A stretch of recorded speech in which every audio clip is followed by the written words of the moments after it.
Miracles will literally start happening out of nowhere once you make yourself feel good. All the answers that you want, then they can come to you. The relationship that you want, then it can come to you.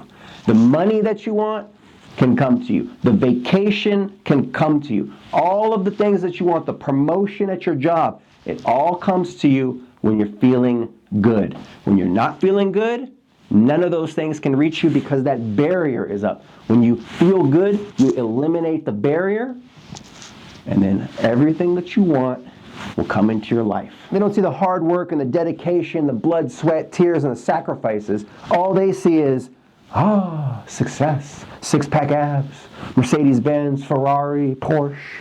Oh, he's got a hot girlfriend. Man, he's a lucky guy. It all must just come for him. Hell no. Every single one, all the millionaires, all the billionaires, none of them really are relaxing on the beach like you would think. They're all busting their ass working hard.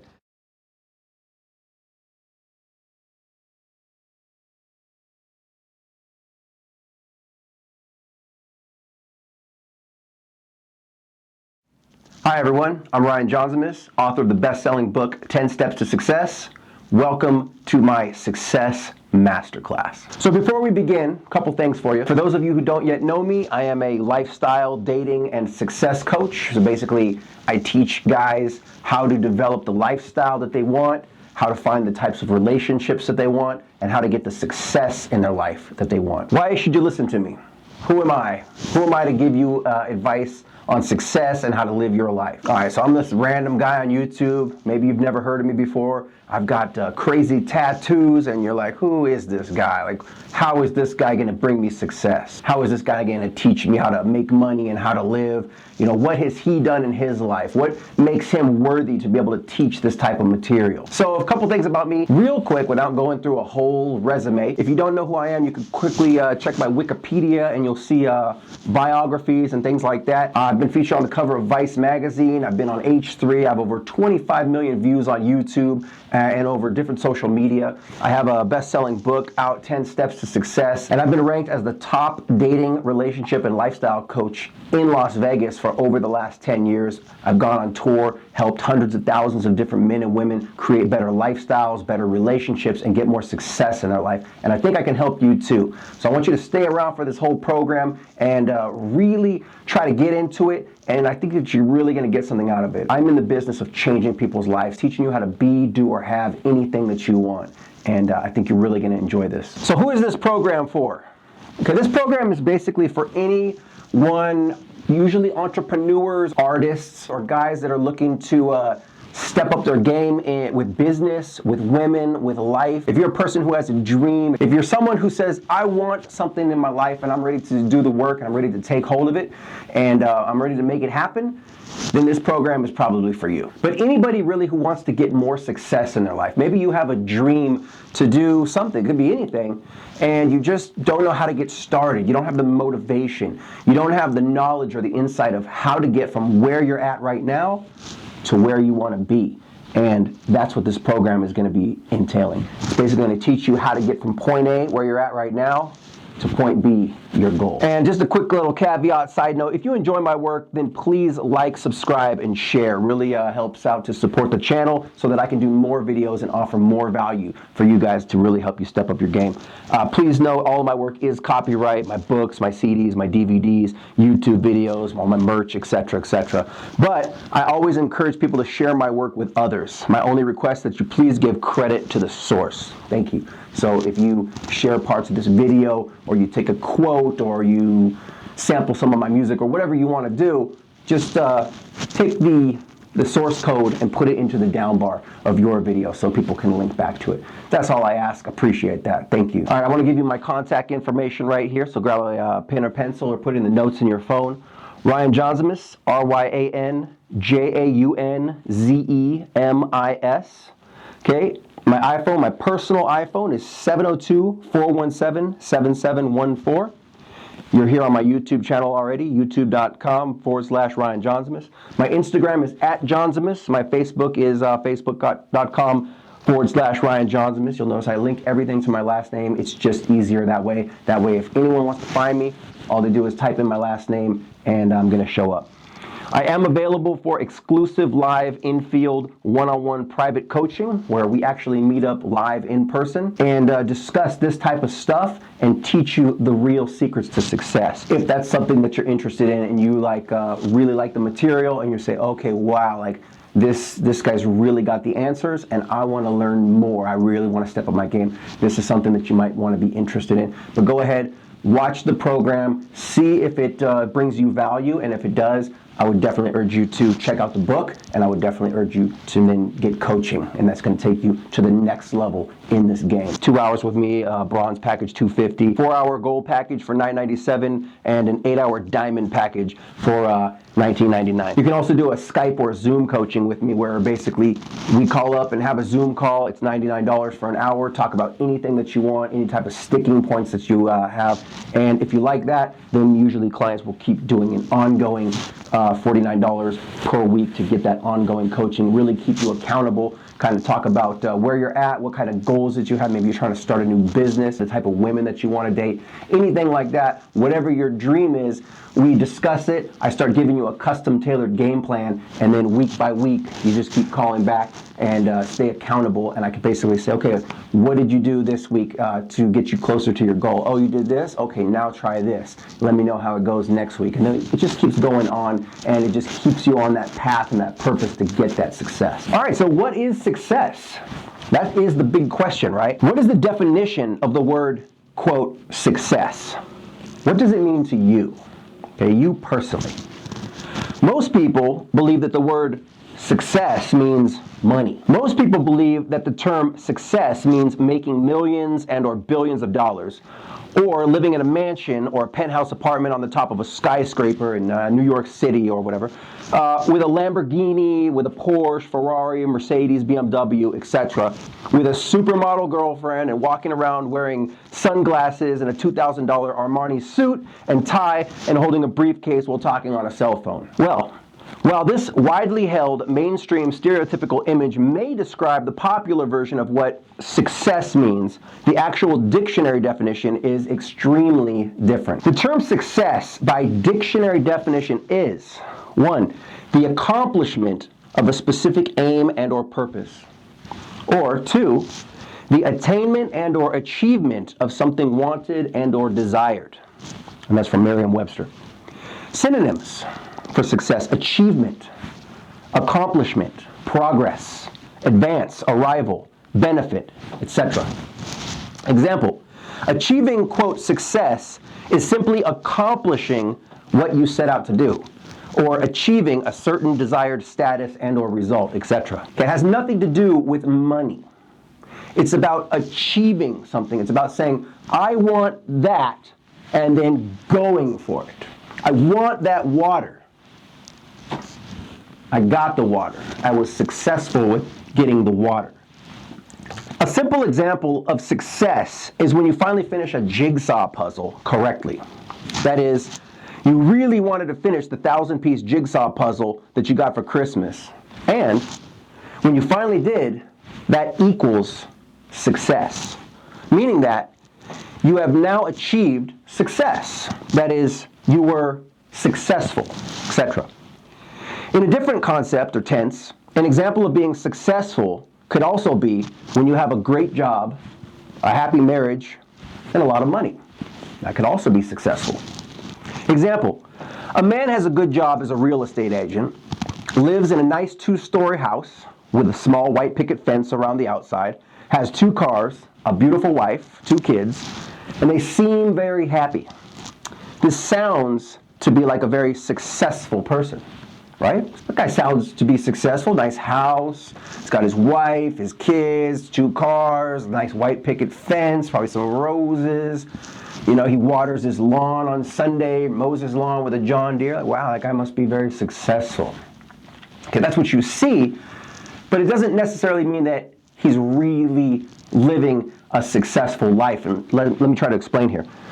So, however, one must still ask the question, is this person really happy with these results? So let's call this person John. For example, what if John, even though he may seem happy in his marriage, is actually secretly gay? Okay? We don't know. but he stays with his wife simply because of the kids? What if he has cancer, but he just hasn't told anyone about it? Okay, he looks very successful, but he's got cancer. He's going to die in 6 months. Is that success? Doesn't sound like it. What if his kids, even though they may seem like nice, pleasant children, actually hate his guts? His wife, who might also be cheating on him, or perhaps withhold sex from the relationship behind the scenes. Again, we don't know what the actual marriage is like. We just see them standing together, maybe holding hands or talking, but we don't know what goes on behind the scenes. What if he really hates his job as a real estate agent and secretly always dreamed of being a rock star or an actor or an artist, etc., and is just doing it because he has to pay his rent and support his wife that he hates and who is cheating on him, and his kids who don't really like or respect him? What if all of these negative things are going on behind the scenes, but the world only sees the image of success that John is trying to portray? In this case, even with all of the positives, that is, the nice house, the car, the wife, the kids, etc., John is really not at all successful. By means of this example, John is actually, even though he may look successful, in actuality is a miserable, unhappy loser.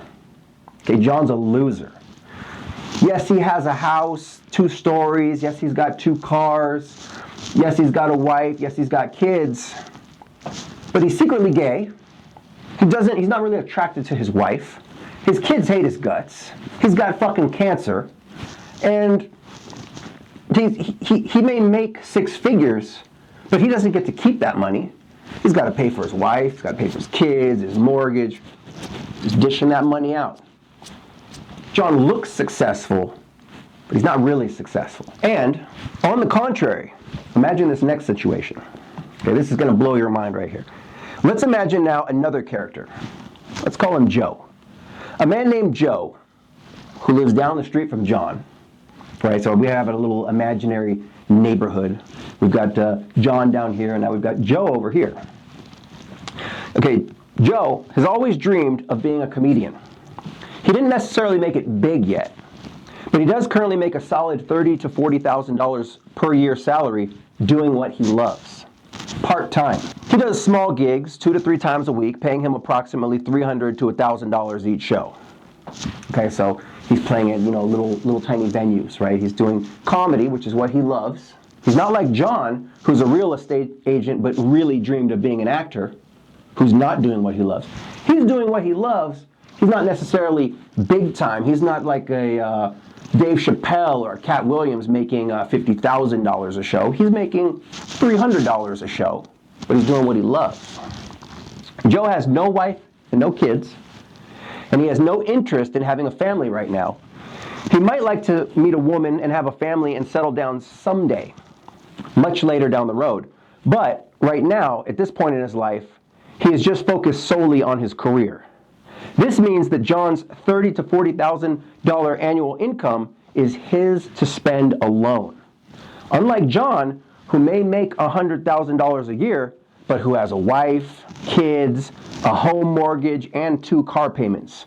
Meaning that, at the end of the day, John's $100,000 is really only maybe $10,000 to $20,000 of his alone to keep for himself, if that. Right? So what that means is, John is busting his ass as a real estate agent, making $100,000 a year, and we think, wow, 6 figures, that's a lot of money.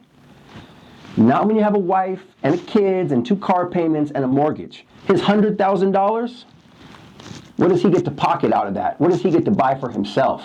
What if he wants a nice camera like the one I'm filming on? What if he wants a new computer for himself? What if he wants tools for the garage to work on his car? He wants a set of socket wrenches or anything like that. He only gets about maybe 10 to 20% of that $100,000. Whereas Joe, he makes $30,000 to $40,000, but he has no bills, no wife, no kids. He doesn't have house payments and 2 cars. So his $30,000 or $40,000 is all his. He can do whatever he wants with it. So even though he makes less money considerably than John, Joe actually has more money physically to spend for himself. Joe also has no desire to wear a suit and a tie. He is perfectly comfortable wearing shorts and a t-shirt, relaxing in his easy chair on the balcony of his studio apartment, that cost him $500 a month in rent. Joe has no desire for a big flashy car and owns a 10-year-old Honda Accord, which runs fine and is fully paid for, so he doesn't have a car payment.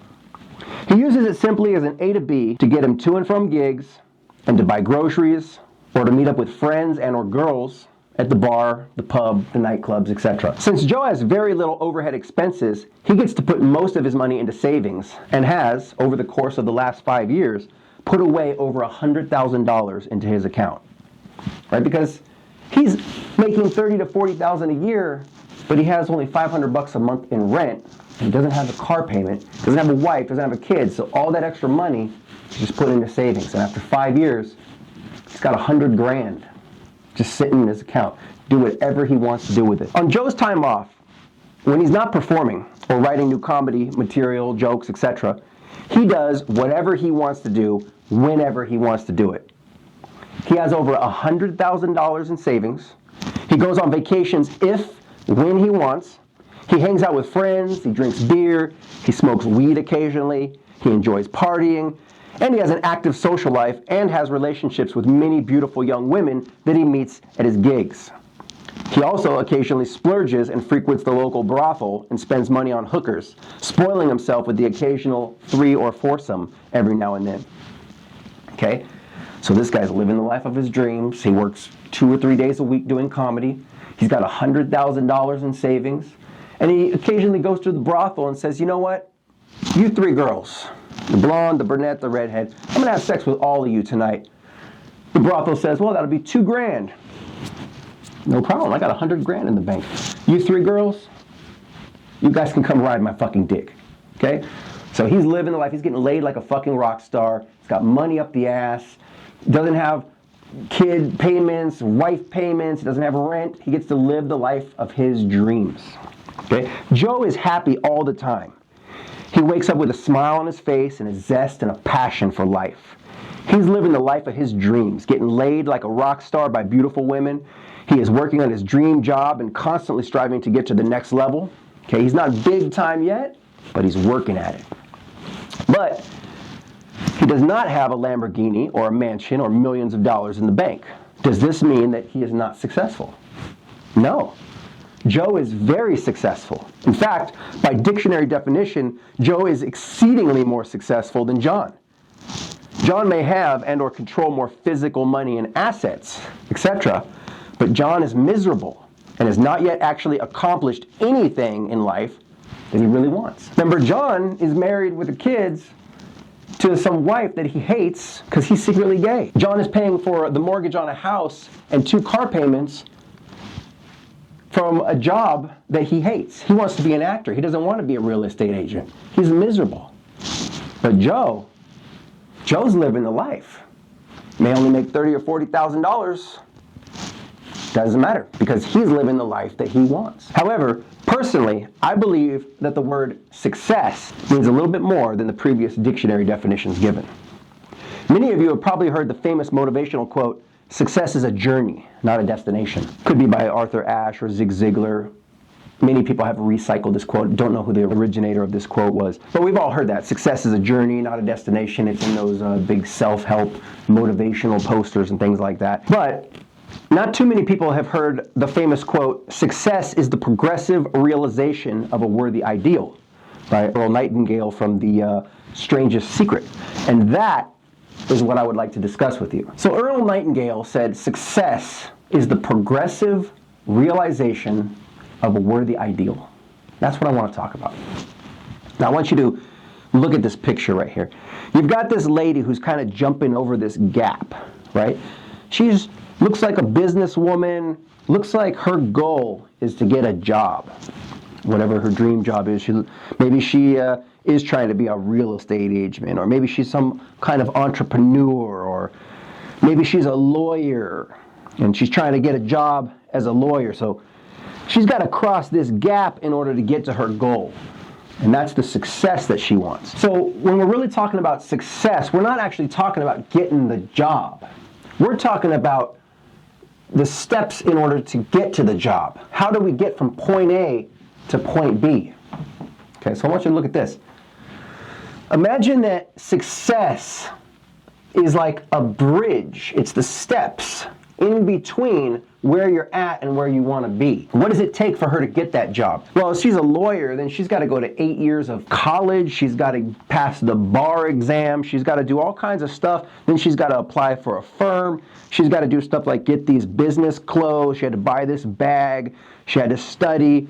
She had to make sacrifices. All of her friends wanted to hang out and party. She said, I can't party this weekend. I have to study for the bar, for my lawyer exam.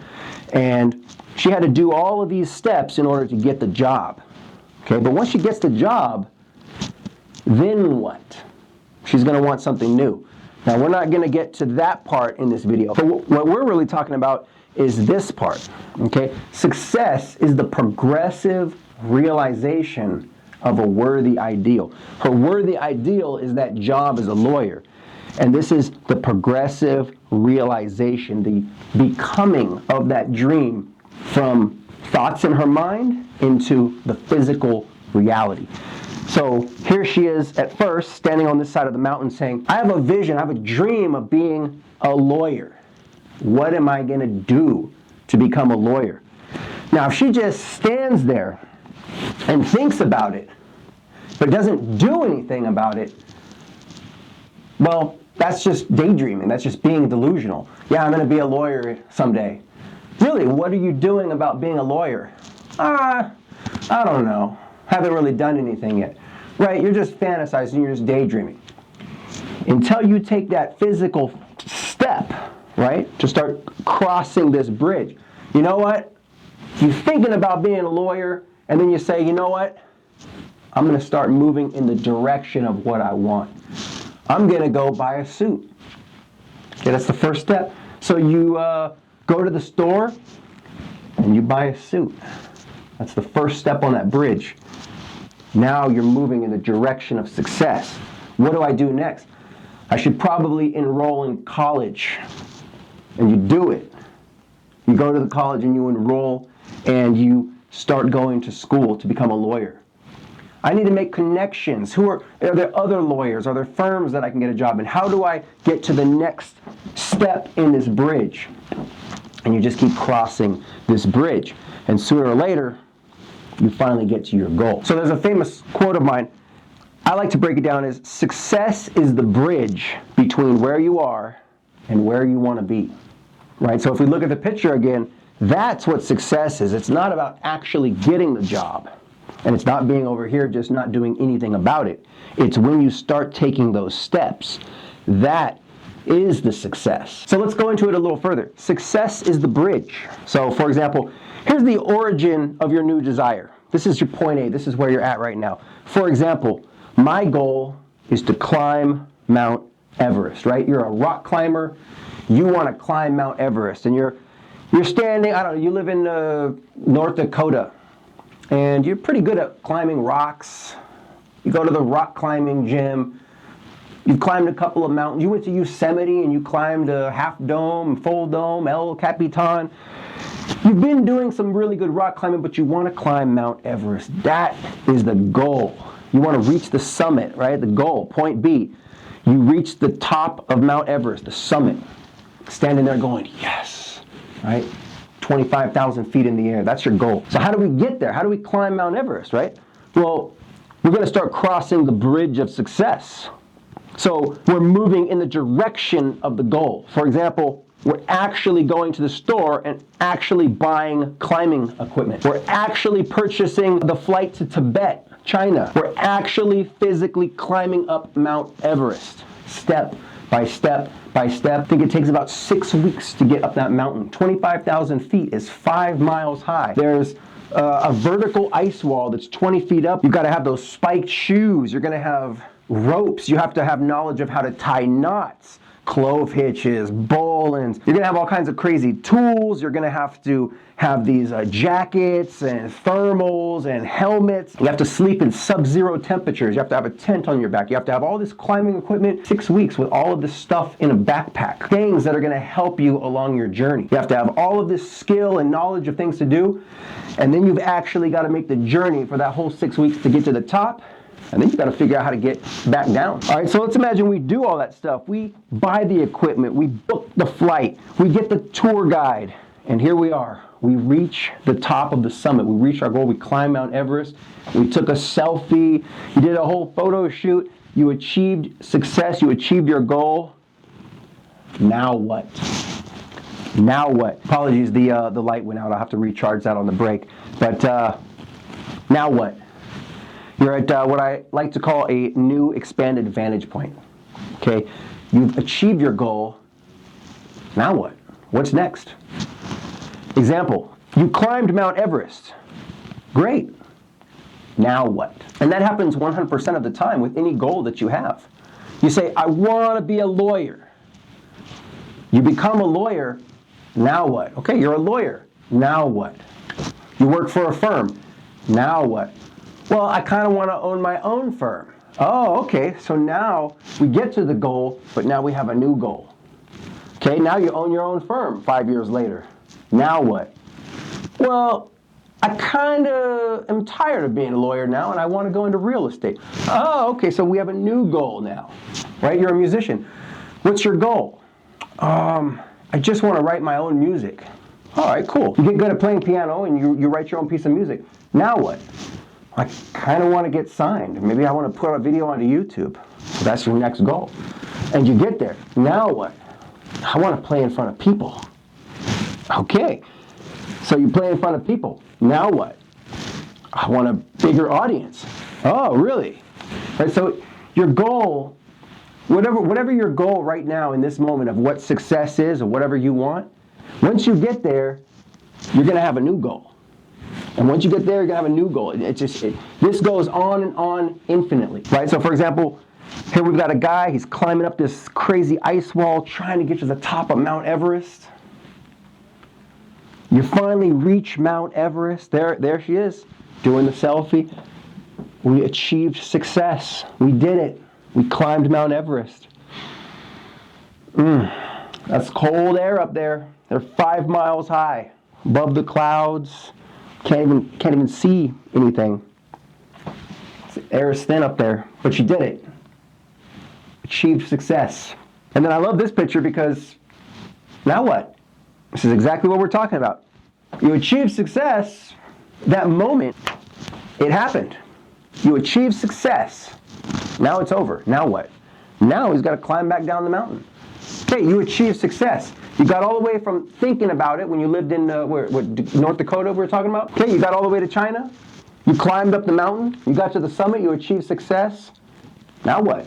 I guess you got to go home back to North Dakota now. And you're going to figure out and reassess your situation and your goals and what you want. And then you're going to say, well, I already climbed Mount Everest. Now what's my goal? Maybe I want to write a book about my journey to the top of Everest. So now you have a new goal. Now you want to be an author. Now you're saying, well, I climbed Mount Everest. I have all these great pictures. Now I want to make a book. I'm going to write an ebook. My journey to Everest, or whatever you want to call it. So now you have this new goal of, I'm going to try to be an author. I'm going to make a book about Everest. I'm going to sell it, make $1 million. Okay, so now you publish the book. Now what? I want to make $1 million. Okay, so now you got to market the book. Now you got to make websites for the book. What's your next dream? Oh, okay, well, I want to start doing a tour. Since I'm an author, I'm going to go to different bookstores and start doing speeches about my book and market the book.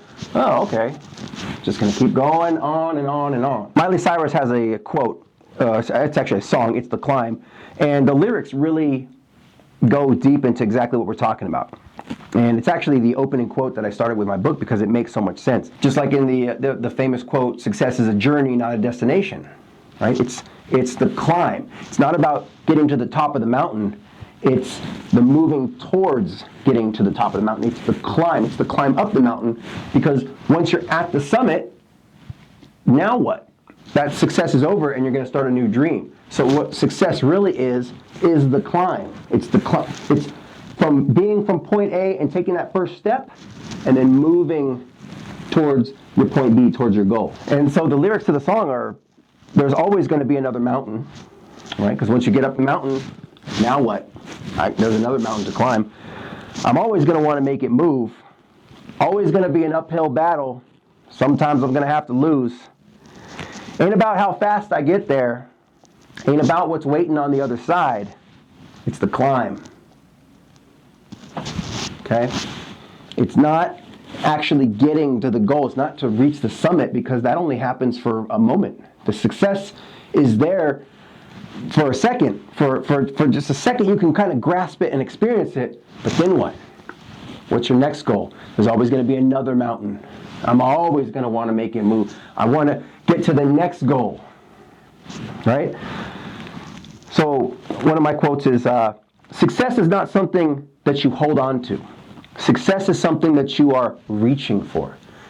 You're always on that journey and you're reaching for success, because once you actually achieve it, then it dissipates, it's gone, because there's going to be a new goal. I also say success is something that is attainable, but not sustainable. You can't hold on to success. You can't live in that moment infinitely. You just get to experience for a second.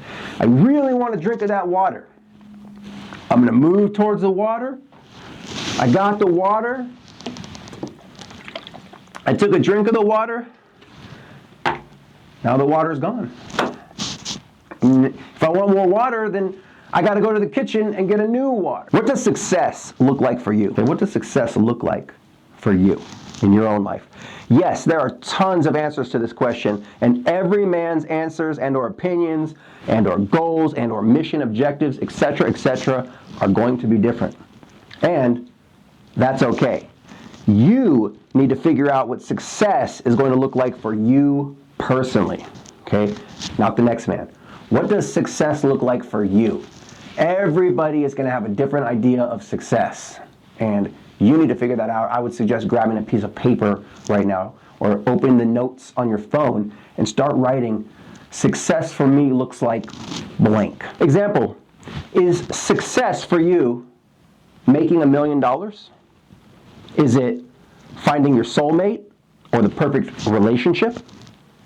Is it buying a mansion? Is it buying your dream car, like a Lamborghini, Ferrari, Mercedes-Benz, BMW, Rolls-Royce, classic car, a big truck, a motorcycle, etc.? Is it getting six-pack abs? Is it to get your dream job or to start your own business? Is it to become a professional athlete, like a football, baseball, basketball player, a boxer, a UFC fighter, a gymnast, a surfer, a skateboarder, etc.? Is it to have a family? Is it to be able to spend more time with friends and family? Is it to travel the world or perhaps go on your dream vacation? Is it to learn a new sport or play a new instrument, like learning how to play the guitar, the piano, the drums, the violin, the trumpet, etc.? Is it to be a thrill seeker and to go skydiving and cliff diving, etc.? Is it to have the ultimate sex life that you want? Is it to become famous, like a celebrity, actor, movie star, rock star, rapper, YouTuber, Instagram model, etc.? Is it to just be happy and feel good? What exactly do you want? Think about this for just a few moments and then write down your answer or answers. Remember, no one is judging you here.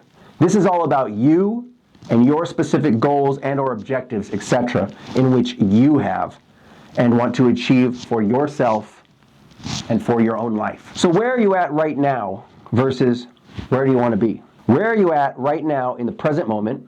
Okay, let's call that right there at the start. What is your vision for the future? Okay, your goal, your success that you want. Where do you want to be 6 months to a year from now? And if you want to get more profound with this question, where do you want to be 5 years from now? Where do you want to be 10 years from now?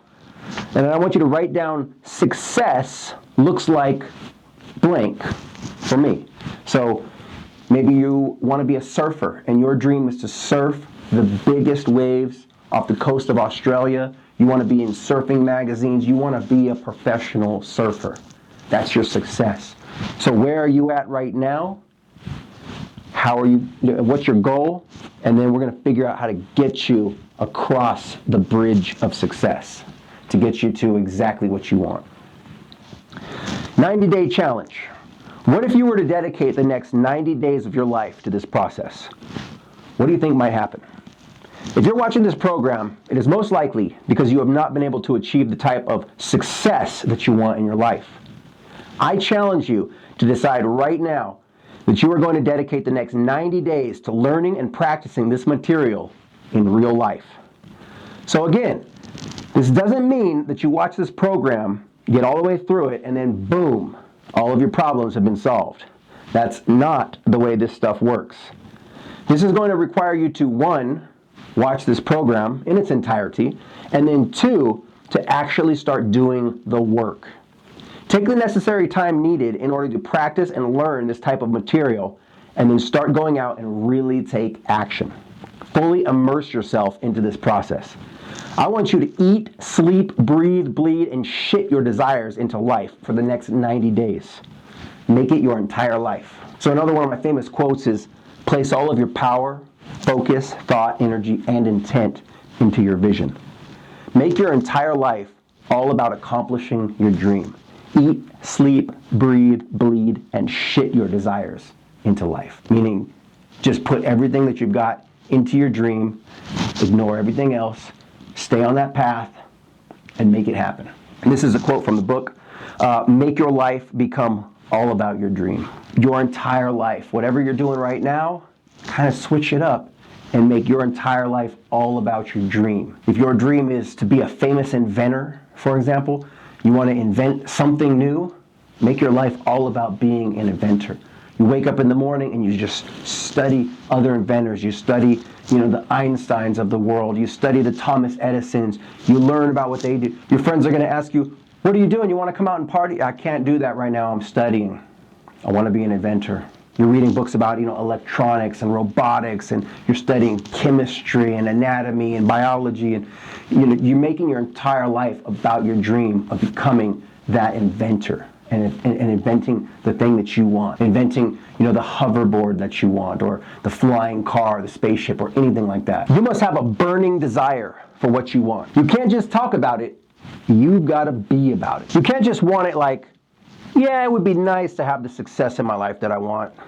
Maybe someday it will happen. No, you have to want it. It has to become an obsession. It's all you think about. Example, if your goal is to get into shape, it's, I have to lose the weight. I will do whatever it takes. I will work 7 days a week. I will count calories. I will do whatever it takes. I'm obsessed with losing weight. I have a burning desire to get those six-pack abs. I have a burning desire to meet my perfect partner. I have a burning desire to have that pile of money in my bank account. I want to see that deposit slip with those 7 figures on it. I have a burning desire. This is all I think about. All I think about is finishing my new body of work, if you're an entrepreneur. All I think about is finishing my new album, if you're a recording artist or a musician. All I think about is finishing my new book, if you're an author. As an inventor, you have a burning desire to invent that hoverboard, or that new type of engine that runs on only water, or that hovercraft, or that flying car, that spaceship. You're a musician, and you have a burning desire to play the piano. I can't think of anything other than sitting down at the piano and just playing and practicing. That's all I want to do. I'm obsessed with the piano. I don't want to go outside and relax on the beach. That's boring to me. I just want to play Beethoven and Mozart. I just want to write my own original music and make my demo album and get signed. I can't hang out and go to the club and drink with you guys tonight. Sorry guys, I've got piano lessons. Sorry guys, I don't have time to just hang out and chit-chat at the local pub. I've got to go to the gym. I want those six-pack abs. Having the perfect body is my desire, and it's way more important to me to have that than hanging around with you guys and drinking beers at the bar. We can do that stuff later. My success and how I feel is more important to me than going out and hanging out and drinking and chit-chatting with you guys. Sorry, not sorry. We can do that later. But right now, I'm on my path. I'm serious about success and I'm ready to put in the work. I care about my success. I care about how I feel. I care about feeling good. I care about obtaining that in which I desire. I care about winning. That is what I'm focused on right now. Yes, you might lose a few friends in the process because now you've got your nose to the grindstone and you won't be having time to hang out and party like you used to. But you are on your path. You're on your purpose. You're on your mission. And you have a burning desire for its achievement. You've got to want it. How bad do you want it? Are you willing to give up McDonald's cheeseburgers and Twinkies and Coca-Cola for a year or more if that's what it takes to get you those six-pack abs? Are you willing to give up hanging out and going out to bars and nightclubs and partying it up with your friends if that's what it takes for you to get into shape? Or if that's what it takes for you to write your new best-selling novel and get it published? Or if that's what it takes to make your new website and start your new business? Are you willing to give up your social life for the chance to achieve your dream of being a famous musician, if that's what it takes, and you have to work 6 or 7 days a week in the recording studio, recording your new demo album, and building your website, and building your brand, and building your social media following, and getting your music onto iTunes and Amazon? What are you willing to give up in order to achieve your dream? If you want to become a signed musician, for example, record producers are not just going to knock at your door. You have to take the time and put in the effort, energy, and dedication needed to do the work in order to make that demo, in order to make your new song and music video, to hire recording engineers to get studio time, and hire photographers for modeling shoots, and hire videographers and video editors to film and edit your new music video, and take the time to put it up onto YouTube or onto your new website, etc. All of this stuff takes time, effort, energy, dedication, sacrifice, blood, sweat, tears, etc. You might not get to spend the holidays with your family because you have deadlines to reach in order to get your stuff out there. Your friends might forget all about you because you can never keep up with them, because you're working 7 days a week trying to accomplish your goals. But sometimes that's just what it takes. What are you willing to give up in order to achieve your dream? Success doesn't come by osmosis. You have to be willing to put in the work. You have to want it. You have to have a burning desire for its achievement. Your desire needs to become your obsession. You will do whatever it takes from this point on. You will climb over any mountain. You will jump over any hurdle. You will overcome any obstacle or adversary, etc., that gets in your way. And you will achieve that in which you desire. All right, let's take a 10-minute break. I hope you guys are enjoying this. I hope you're getting pumped up. I hope you guys kind of see where this is going. And on the next section, we're going to be getting really deep. We're going to get into health and nutrition. We're going to get into some motivation, some mindset, and let's do this. So go grab some water, go get some coffee, take a break, stretch, go outside for a second, get some fresh air, and we'll see you back in a second. All right, welcome back. I hope everyone had a great break. This is going to be section 2, Success Basics, and we're about to get really deep and give you guys some of the real secrets and techniques to getting and achieving more success in your life. So let's get right into it. Before we begin this section, I want to give you guys a few insights of how real this is. All right, so before we begin this next section, I'm not just teaching you theory here. I'm teaching you what really works. What I'm about to teach you will yield to you real results. I'm not teaching you fake success advice like, just wish upon a star. Just believe in yourself. If you work hard, you'll get there. Okay, I'm not a cheerleader. I'm a success coach. I'm going to teach you do this, this, this, and this, and you get success. I'm not saying, just believe in yourself. Just work hard, pat on the back, keep going, man. Okay, this isn't that kind of bullshit. This is real advice, real scientifically proven advice. So no wish upon a star, nothing like that. There are no tricks or gimmicks here. What I teach are the real secrets to achieving real success. What I'm going to teach you here today has worked for myself, for my students, and clients all over the world. This stuff has been tried, true, and field tested. This is the real deal. So get ready. Okay, this isn't bullshit here. This is the real techniques that are going to get you success in your life and help you to achieve the things that you want. So the real question is not how do we get success, but rather How do we turn our thoughts, visions, ideas, inspirations, desires, etc. into physical reality? How do we transform or transmutate the invisible and or the non-physical into the physical and the real? How do we take what is in our head and turn that vision into a real, physical, and tangible reality that you can see, hear, smell, taste, and touch? So what I'm saying there, because I know that's really complex language. This is all stuff, again, that I teach in the book. How do we take what's in here?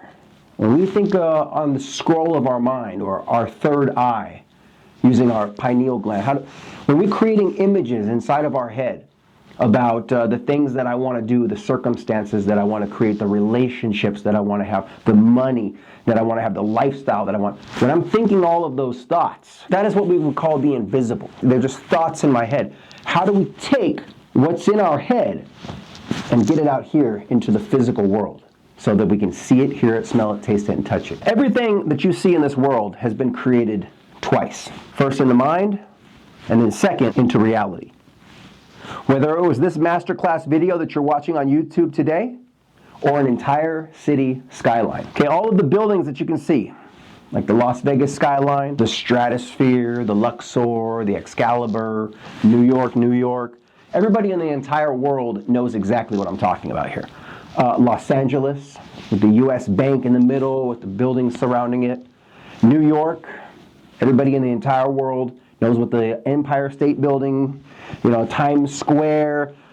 London, everybody knows what Big Ben is. Everybody's seen the clock tower and the big Ferris wheel. Australia, everybody has watched the movie Little Nemo with that building in Sydney that has the weird kind of roof. But anywhere you are in the world, you know that any of those buildings that I just named, once upon a time, they were just random thoughts inside some person's mind, which later became blueprints, and then were later, by means of iron and cement, etc., people working, electrical engineers, structural engineers, anything like that, manifested into their now standing physical form and or reality. And you could do this too. So someone was just thinking one day about the Empire State Building, probably in the early 1900s, 1920s, whenever it was built. And they were like, I want to create the tallest building. It's going to be called the Empire State Building. And it's going to cost such amount of money. All right, I'm going to hire engineers, I'm going to hire architects, and we're going to take what's in my head, put it onto a blueprint so that the world can read it, and then I'm going to hire the amount of people, and they're going to build it. So they're going to take what's in my head and create it into its physical form. That's really what we're doing. Doesn't matter whether you want a relationship, I want a beautiful wife, and I imagine her to have blonde hair and blue eyes and a beautiful face, a nice rack, and she's about 22 years old, and she's very sophisticated and educated, and first in your mind you're seeing that's the type of relationship that I want. And then you go out into the physical, and for myself as a dating coach, would be teaching that, okay, now we're finding the type of women that you want. She's young, she's hot, 22, blonde, nice tits, nice ass, nice legs. Let's go out to such and such a nightclub, go talk to that girl. And then you start talking to girls that look kind of like the image in your head, and eventually, then you're dating one. Just quick tip, if you only go for what you want, eventually you're gonna get exactly what you want. So I've had a lot of clients that say, oh, I want this type of girl. I want a librarian with a, brunette. She's like maybe 26 years old, educated. Okay, let's start going out to the libraries. Let's go out to the Whole Foods. Let's go out to the women's gym. Let's find women like that who look like what you want, who are in shape, and you'll start approaching those women. You'll start asking them out. They eventually become your girlfriend, and you can move on to the next level. So again, it doesn't matter if it's an amount of money that you want. I want $100,000. I want $1 million. I want $1 billion, whatever that is. Whether you want a Ferrari, a Porsche, a Lamborghini, they're all thoughts in your head, and you're turning those thoughts into physical reality. Now here's a quote from Gandhi, and I think this is very powerful. Your beliefs become your thoughts. Your thoughts become your words. Your words become your actions. Your actions become your habits. Your habits become your values. Your values become your destiny. So now think about that for a second. He's basically explaining life right here. What starts in your head as beliefs and thoughts become your words.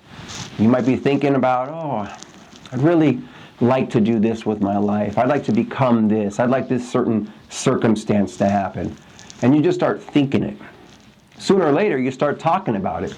Your friend says, hey, what's on your mind? You go, man, I really want a new job. I want to become a teacher. I'm really passionate about history. I want to become a history teacher. Your friend says, wow, that's interesting. What have you been doing? What are you doing about that dream? I don't know. I've just been thinking about it. But now you're talking about it. And pretty soon, like it says, your words become your actions. So next thing you know, you think about it more and you say, I'm going to go back to school and I'm going to get a teaching degree to become a history teacher. Now those words are becoming actions, and pretty soon your actions become habits. Now, what are you doing today? I can't do nothing today. I got to go to school. I'm studying to become a history teacher. Okay, your habits then become your values become your destiny. Pretty much your thoughts become your words become your actions, and your actions become your habits, and your habits become your life. It's all right there. This is exactly what we're doing. We're manifesting the invisible and just our thoughts into the physical. We're making our thoughts become things. Here's another quote from the Buddha. All we are is the result of what we have thought. So you're going about your whole life and you're thinking about this and you end up kind of doing this.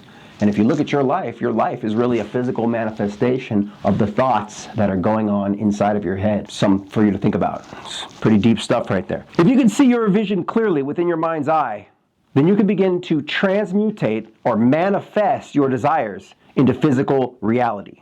Whether you have thoughts of money and are wanting $1 million, or a new relationship, or a better relationship. Maybe you have a cool girlfriend right now, but she's a little overweight and you want a hotter girlfriend. Depends on what you want. Maybe you want the perfect body, or you want a new house, or a new job, or a better job, or a promotion at your job. Maybe you want a family vacation for 4 to Disney World.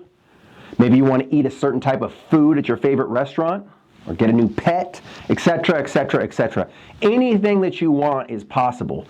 And I am going to show you exactly how to get it. Remember, what you think about is what you bring about. So step number 1 in this creative process that we're doing, turning thoughts into things, is, and you better write this down because this is really powerful, stop focusing on the how. How do I do it? Right? In order to achieve more success, you need to stop focusing so much on the how to do something, and instead first focus simply on learning how to visualize in your mind what exactly it is that you want, clearly and concisely. Okay? I'm going to stop here. I'm going to break this into sections because this is some real advanced success techniques right here. And so let's start at the beginning here. Stop focusing on the how. What does that mean? This is where like 99% of people fail when they say, I have a vision to do blank. Let's say your vision is to, you're a musician and you dream of playing piano and singing in a band. So most people will say, okay, I want to play piano and I want to sing in a band. How do I do that? How can I make that happen? Right? So they're stuck over here in this, let's call that a negative vibration or a negative way of thinking, because it just doesn't work. When you try to think of the how, you're just going to get stuck. You need to be over here, which is then, once you have created your vision of the thing that you want most, right? I want to play piano in a band and be singing. Then you need to allow yourself to become inspired to take action in order to start leading you in the direction of where you're wanting to go. Okay, so again, we're not over here thinking about how do I do it? We're over here allowing ourselves to become inspired to take action. Instead of thinking, how do I do it? Oh, I gotta draw out pie charts and graphs, and I gotta, how do I do this? Instead, you're gonna allow yourself to become inspired. And you do that by enjoying the vision. You're thinking of the thoughts of you singing and playing that piano, right? So you start thinking in your head, oh, what would it be like? Okay, you're just daydreaming. What would it be like? Man, playing that piano, I'm singing into the microphone, and I can see 2,000 people that are out in the audience, and they're singing along with my song, and they pull out their lighters, and they're dancing. Oh, that's what I want. So you're allowing yourself to become inspired. Now you're becoming inspired by the vision, and that is going to create what I like to call inspired thought, because when you're in that mode, you're in that mindset, when you're in that higher state of vibration, I like to call it, then all of a sudden the answers are just going to start coming to you. You'll be sitting there just kind of daydreaming. You're not trying to think of how do I do it. You're just enjoying the vision, and then boom, you get the idea, oh my God, I could go on Craigslist and check out musicians needed. You know, oh, next thing you know, you're on Craigslist and there's an ad that says, we need a piano player and a singer. Boom. Then you respond to the ad, boom. Next thing you know, you're actually in that band, right? Or you sit there and you visualize, and all of a sudden you get the idea, oh my God, I remember at Guitar Center there was a wanted board with musicians needed. I need to go over to Guitar Center right now and look at that board. So next thing you know, you drive over to Guitar Center, and there it is, right in the center of the board. Piano player and singer needed for an awesome band. And you go, that's it. That's the answer. Instead of being over here going, how do I do it? And you're pacing around. I can't figure this out. I've practiced. I should just go practice some more. Maybe I should do, no. If you're over there, you're on the wrong channel. You need to be over here where you're just relaxing, you're thinking and getting those inspired thoughts and saying, oh, like the answers will just come to you. Okay, so as you move further along down your journey, or the bridge to success like we talked about, towards the success in life that you want, you will begin to start taking notice more and more as time goes by of exactly which direction that you're supposed to move towards next. So what I mean is, after you've done this a few times, you start kind of getting it. You just have a knack for saying, oh, you'll kind of know, oh, I'm on this side and I shouldn't be over here. I'm trying to think of how do I do this. I'm going to stop what I'm doing and I'm going to go over here and relax. I'm going more to this side.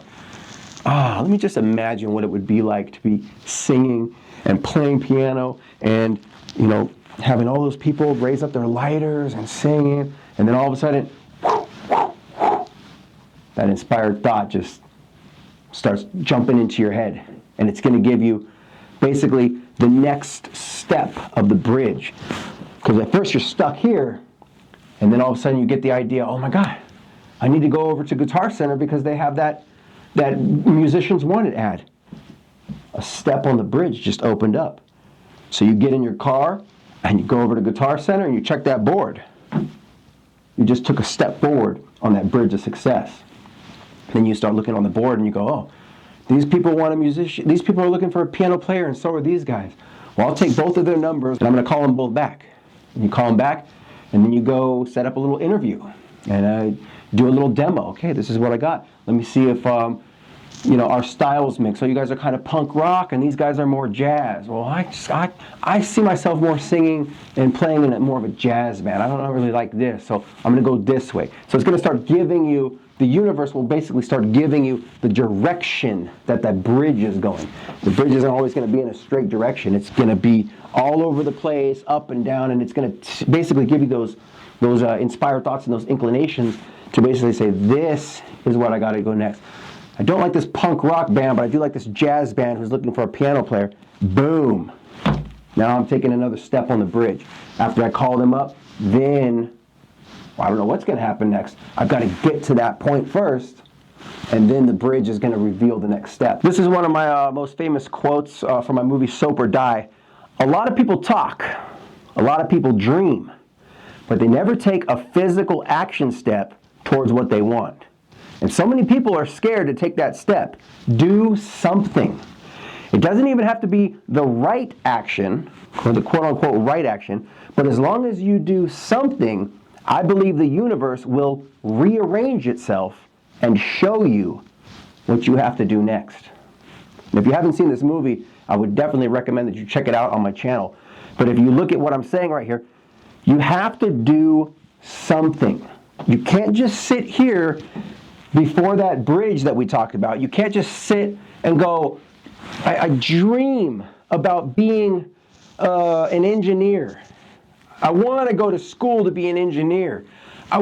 Man, I can imagine myself, building buildings but if you just sit and think about it in your mind, you're not ever getting any success.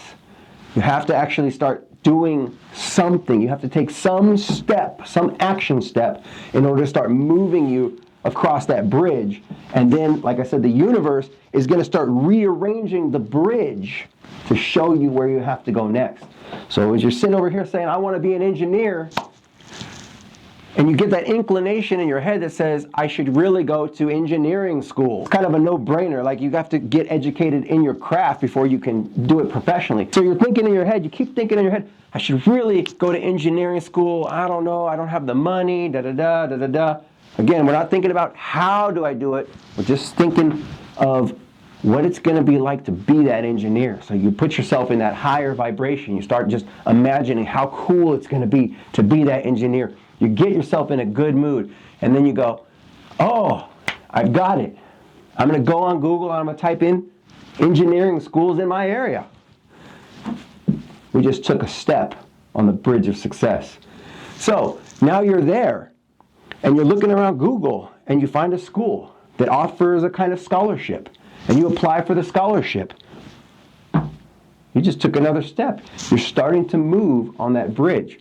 So maybe you get the scholarship, maybe you don't. The bridge is going to start kind of going which direction in order to ultimately get you to your dream of being an engineer. So whether you get the scholarship, whether you don't get the scholarship, it doesn't matter. Eventually, it's all going to work out. Whether you're going to go this way or you're going to go this way, eventually the bridge is going to take you back to get to where you want to go. Just keep following those inspired thoughts and those inclinations, and whatever way the bridge takes you, as long as you do something, the universe is going to unveil the next step. If you want to get up the staircase, you got to take the first step. You got to do something. You don't have to see the whole staircase.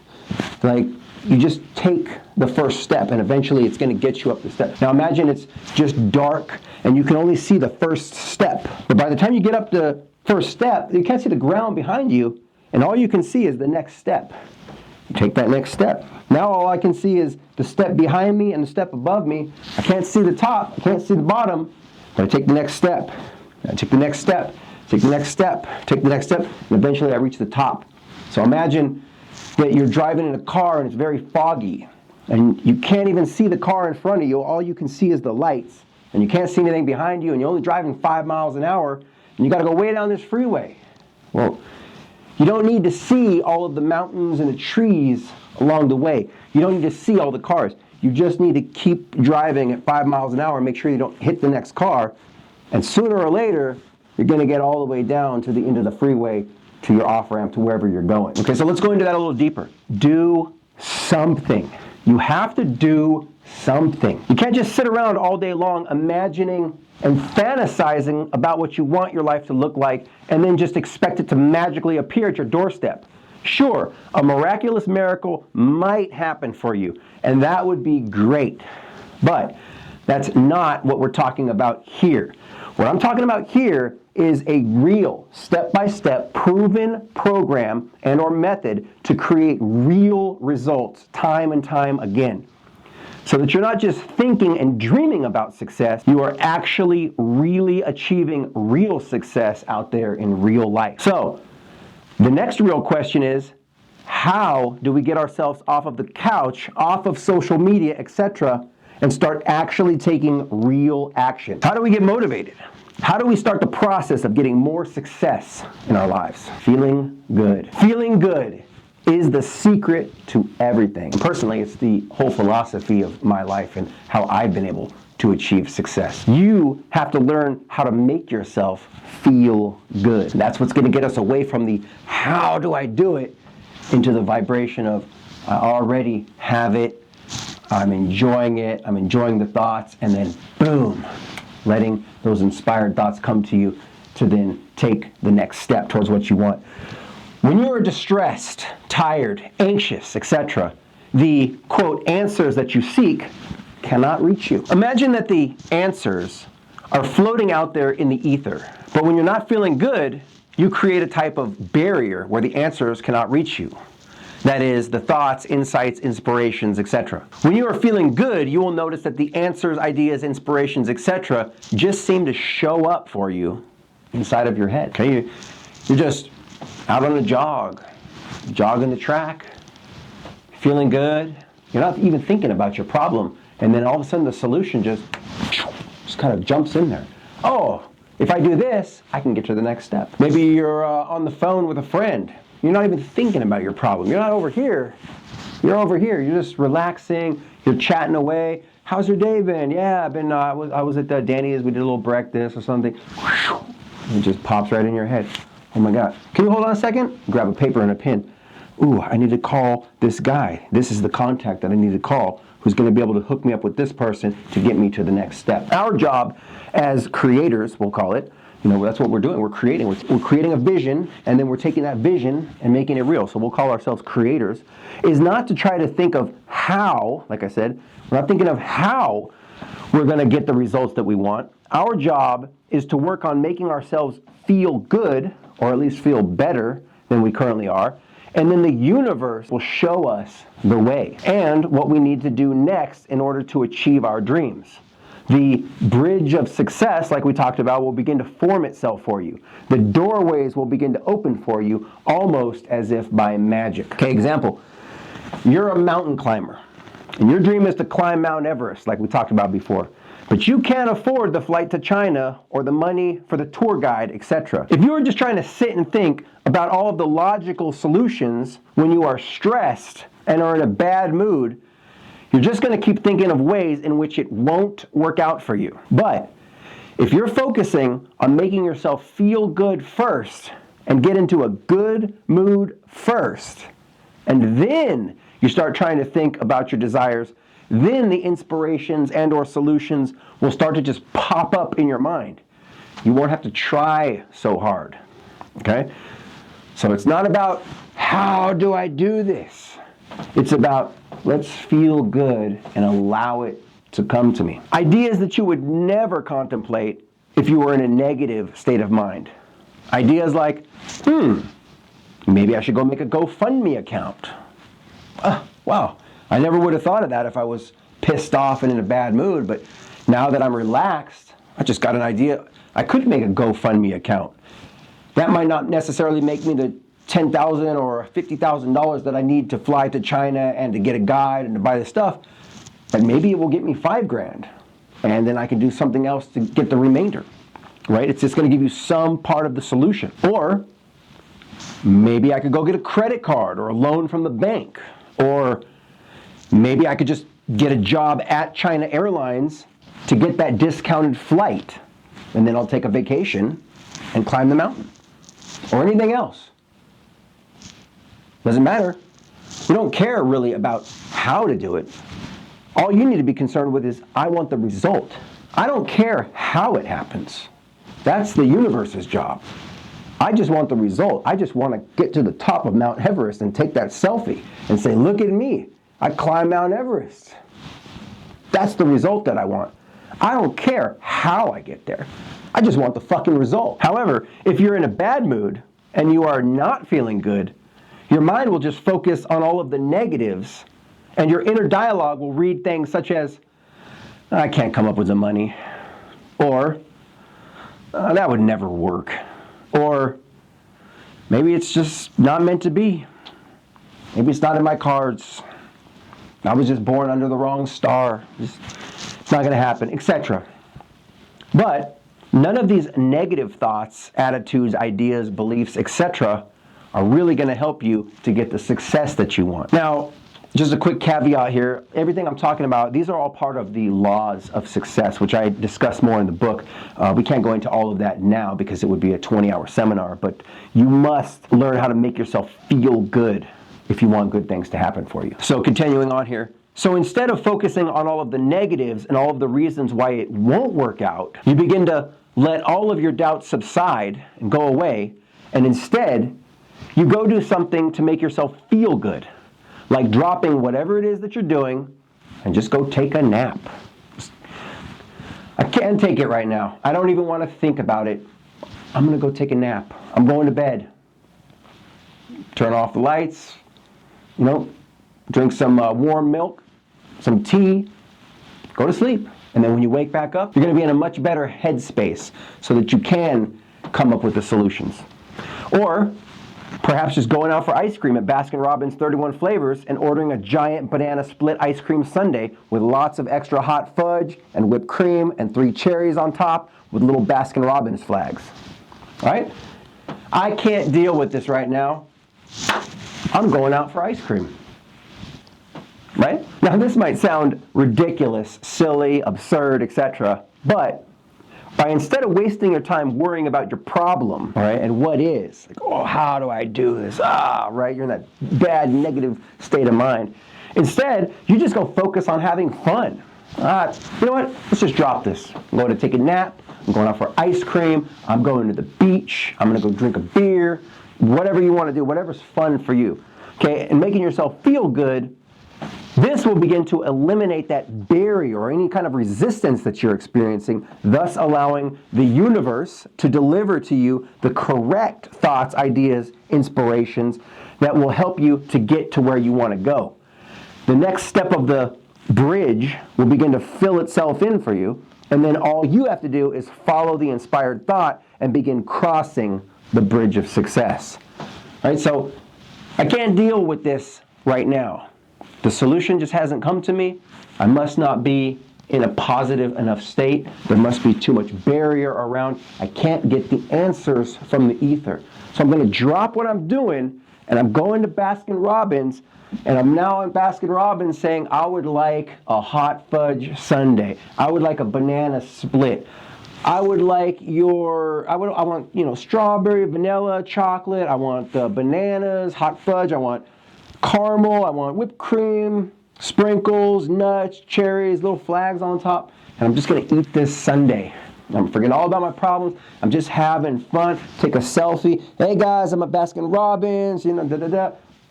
Now all of a sudden, your mood just has elevated. Now you're like, wow, I don't care about it. And then all of a sudden, that barrier is eliminated, and those ideas will just start popping into your head.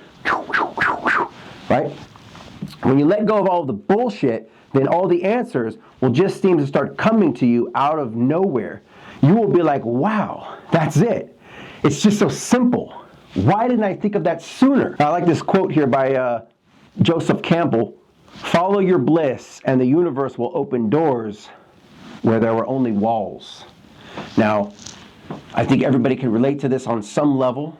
I'm sure at some point in your life, you really wanted to do blank, but no matter what you did, it just didn't manifest. It just didn't happen. Maybe when you were a kid, you really wanted a certain toy, like a hula hoop or a skip it or something like that. And every time you went to the store, they were always sold out. And then you got a little older and you went to look for one and they don't even make them anymore. And you're like, I guess it just wasn't meant to be. But all of a sudden, could be a couple years down the road, you're just searching around on eBay and it just pops up. Oh, there's a skip it. Oh, there's that hula hoop I wanted. It's like, oh, there's that teddy bear. Oh, there's that super soaker. I always wanted one of those. Isn't that weird? That you wanted it so bad, but it was like there was a wall stopping you from getting it. But then one day, when you're not even thinking about it, it's popping up right in your face, and all you did is click buy now on eBay, and 2 days later, your new super soaker or whatever just shows up on your doorstep. Like the universe just threw it at you. And you go, wait a minute. I spent 20 years of my life wishing that I had that super soaker, that water gun, that teddy bear, whatever your favorite, He-Man, Ninja Turtles, whatever it was. I tried for 20 years and I could never get it, and then all of a sudden the universe just throws it at me. You gotta really kind of think. Maybe there is some kind of barrier, and when you're in a bad mood, nothing can get through that barrier. But when you're in a good mood, when you're over here, that barrier gets eliminated, and all the things that you want They just start showing up in your life. It's just a thought, just a thought. So again, to reiterate one of my quotes, if you're tired, then go take a nap. That's it. I'm telling you, this solves 90% of your problems right here. A lot of people, let me just work more. I just gotta grind. I gotta hustle 24/7. I can't take a break. Let me just, a couple more hours. Like, no. Stop what you're doing, go take a nap. And when you wake back up, all your problems are gonna be solved. You're gonna be in a much more positive state of mind. You're going to be in a much better headspace, and those answers are just going to come to you. Oh yeah, there's an old saying sometimes, you can't get there from there. Like, I want to get here. I want the answer. I want to finish that chapter in my book. I want to finish mixing down this song. But you're over here in a bad mood. You're too tired. You're frustrated. And you think logically, if I just grind more, if I put in more hours, then I can get it done. I can finish this chapter. Let me just drink another cup of coffee. It's like, no. You can't get there from there. You can't get here from where you're at now. You want to be here where the chapter is done in your new book, but you're just too tired. So you can't cross this bridge. So you stop what you're doing, you go to bed, and then when you wake back up, you're like, oh, now I feel like going over here and writing this. Before I was trying to do it. I was trying to put in effort. But now, after I took a nap, I could easily sit down and write that chapter. All the words are just kind of coming to me. So now it's not a challenge. I'm not trying to work in order to finish that chapter. It's actually exciting. It's not drudgery. It's not a chore to do it. It's like, I want to do it now. Now, after I took a nap and I feel refreshed, I'm in such a better mood. I want to sit down at the computer and type this out. Wow, all the ideas are coming to me. I know exactly how to end this book. And the words just flow out of you. Next thing you know, you've written 10 pages and wow, like, where did those words come from? They just flow through you, from the universe to you. And through you. And just to reiterate one more quote, do whatever it takes in order to make yourself feel good now. Do whatever it takes to make yourself feel good now. Just remember that. It's going to change your life. Do whatever it takes to make yourself feel good now. And then watch where that leads you to. Right? So you do whatever it takes to make yourself feel good, and watch where that takes you. Watch what happens afterwards, after you feel good. When you're not feeling good, look where you're at, do whatever it takes to make yourself feel good, and watch what happens next. Miracles will literally start happening out of nowhere once you make yourself feel good. All the answers that you want, then they can come to you. The relationship that you want, then it can come to you.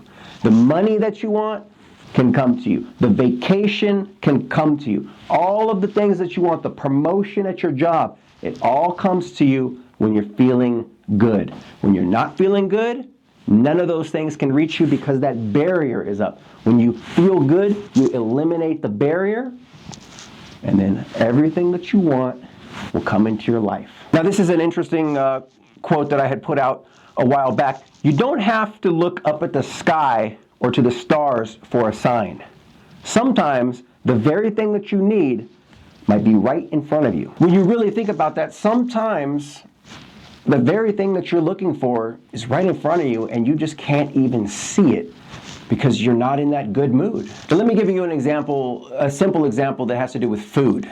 Let's say you're on a diet and you're trying to lose weight. And when you're in a bad mood, you haven't eaten already, you're already hungry, you open your fridge and you know that you're on a diet and you're supposed to be eating lettuce, tomatoes, spinach, broccoli. You're supposed to be eating protein shakes. You're supposed to be watching your macronutrients. You're supposed to have a certain diet plan, weighed out, chicken, lean turkey, fish. But you're in a bad mood. Maybe you just broke up with your girlfriend or something, your show on Netflix was canceled and you had planned all day to watch that show, and then they took it off of Netflix, and now you're pissed off. And now you can't even think, and you just open the fridge. I can't be bothered with this, making this protein shake. The blender's not even clean right now. I need to do the I'm just grabbing candy bar. I should just take a cheat day anyway. I deserve it. I've been working out hard. Grab the cake, you grab the ice cream, you grab the lemon heads, you chocolate bar, whatever you grab, and you just start pigging out. I'll just work out more tomorrow. I'll call this my cheat day. I'm pissed off. And well, now what happens? Well, a couple hours later, you take a nap and you wake up and you go, oh, fuck. I'm supposed to be on a diet. What was I doing? Well, because you were over here. You're in that bad, negative state of vibration. You're in that bad mood. You're in that negative state of mind. You weren't feeling good, because if you were feeling good, your inner dialogue would be like, hey, I'm hungry, but I am on a diet, so let's go ahead and make that protein shake. Let's go ahead and wash that blender, and let's grab some spinach, let's grab some protein powder, some broccoli, some blueberries, put them all together in the blender and drink that protein shake so we can stay on this diet. If you were in a good mood, if you were feeling good, you wouldn't have had that random cheat day. But because if you're in that bad mood, all of a sudden, all those good things, you lose them. You lose access to that. Barriers up. Now you're just fucking tunnel vision. All right, candy bar, Twinkies, Coca-Cola, right? And all of your effort of you trying to lose weight goes out the window. That's why it's so important for you to be feeling good. And like I said, what you need, the broccoli, the blender, the protein powder, it was all right in front of you. You could have stayed on your diet, but because you're in a bad mood, you couldn't even see what was right in front of you.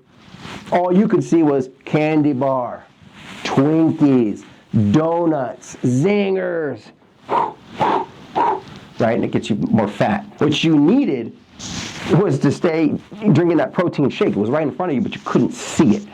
Because why? You weren't feeling good. That's why it's so important to be feeling good all the time. All right, so quick point. And again, there's an entire chapter on this in the book. We can't get into the whole thing, but something for you to know is that you need to understand that you have the power to create your own reality. Now, what does that mean? It means that your thoughts become your life. What you're thinking, I'm thinking about being a YouTuber. I'm thinking about making this masterclass, and now I'm standing here at about 2 in the morning with a ring light and a camera on me and a whole PowerPoint inside of this room that I blacked out. This is my reality. I'm creating my own reality. I could be thinking a million different thoughts right now. If all I was thinking about was making money, then I might be out working a job right now. If all I was thinking about was getting a relationship, it's 2 in the morning. I could be out at the nightclub right now talking to ladies, trying to get some phone numbers and get laid. When I was dreaming about being an author, when I wrote this book several years back, I spent 18 months at my computer, 7 days a week, just typing and writing. And my entire reality for 2 years was basically looking at a computer screen and typing and researching on the internet and studying millionaires and studying people who are successful and writing and putting all of my knowledge into that book, and then talking to publishers and getting it published and getting it on Amazon, and I became that author, right? So I created that reality. Now, when I was younger, I'm most popular for being the world's most famous pro soaper. And so when I was younger, I was doing rollerblading and soaping, which is basically shoes with plastic plates on the bottom and you slide down handrails. It's like skateboarding or rollerblading without the skateboard. You're just sliding down shoes. A lot of people would say things like, oh, there's no future in that. Like, it looks like you're just goofing around. And I kept telling people, no, I'm going to be the best soaper in the world. That's my dream. And that was the reality that I was creating. 20 years later, been on TV, and ultimately has earned me more than 25 million views on YouTube. So, as much as people might have said, there's no future in that, like, what are you doing? Doesn't matter. I created my own reality and I became the best soaper in the world. I created all of that. And you have the power to create your own reality as well. Another quick quote just to motivate you guys. You could spend all day whining, bitching, and complaining about your problems, or you could spend all day doing something about them, right? Most people, they just sit around and complain. Oh, You know, look at the news. Oh, there's another shooting. Oh, look at these politicians. Oh, the life is all bad. And you know, look at these problems. So look at these problems in my own life. Oh, all I got is bills. I got to pay the rent. My job sucks. They're just looking at all the negatives, looking at all the problems. They spend all day complaining about their problems when you can take that same effort and energy and put it into making your life better. Saying, you know what? I really want a better job, so I'm going to go get one. I'm going to start, I'm going to spend the day writing my new resume. I'm not happy with the relationship that I'm in. I'm going to dump this girl, and I'm going to go get a hotter girlfriend. You could spend all day whining, bitching, and complaining about your problems, or you could spend all day doing something about it and really getting that success in your life. Now, here's a quote that I've said for a long time, and I think that it will really help to change your life and put things into perspective. If you want things in your life to change, then you have to change things in your life. Okay, you can't always be doing the same shit day in and day out, or you're going to keep getting the same results. Einstein had a quote that says, if you keep doing something over and over and over and expecting different results, that's the definition of insanity. That's an insane person. If you want different results, then you need to do different things. Okay, you can't always eat the same food all the time, or you're just going to maintain the same weight.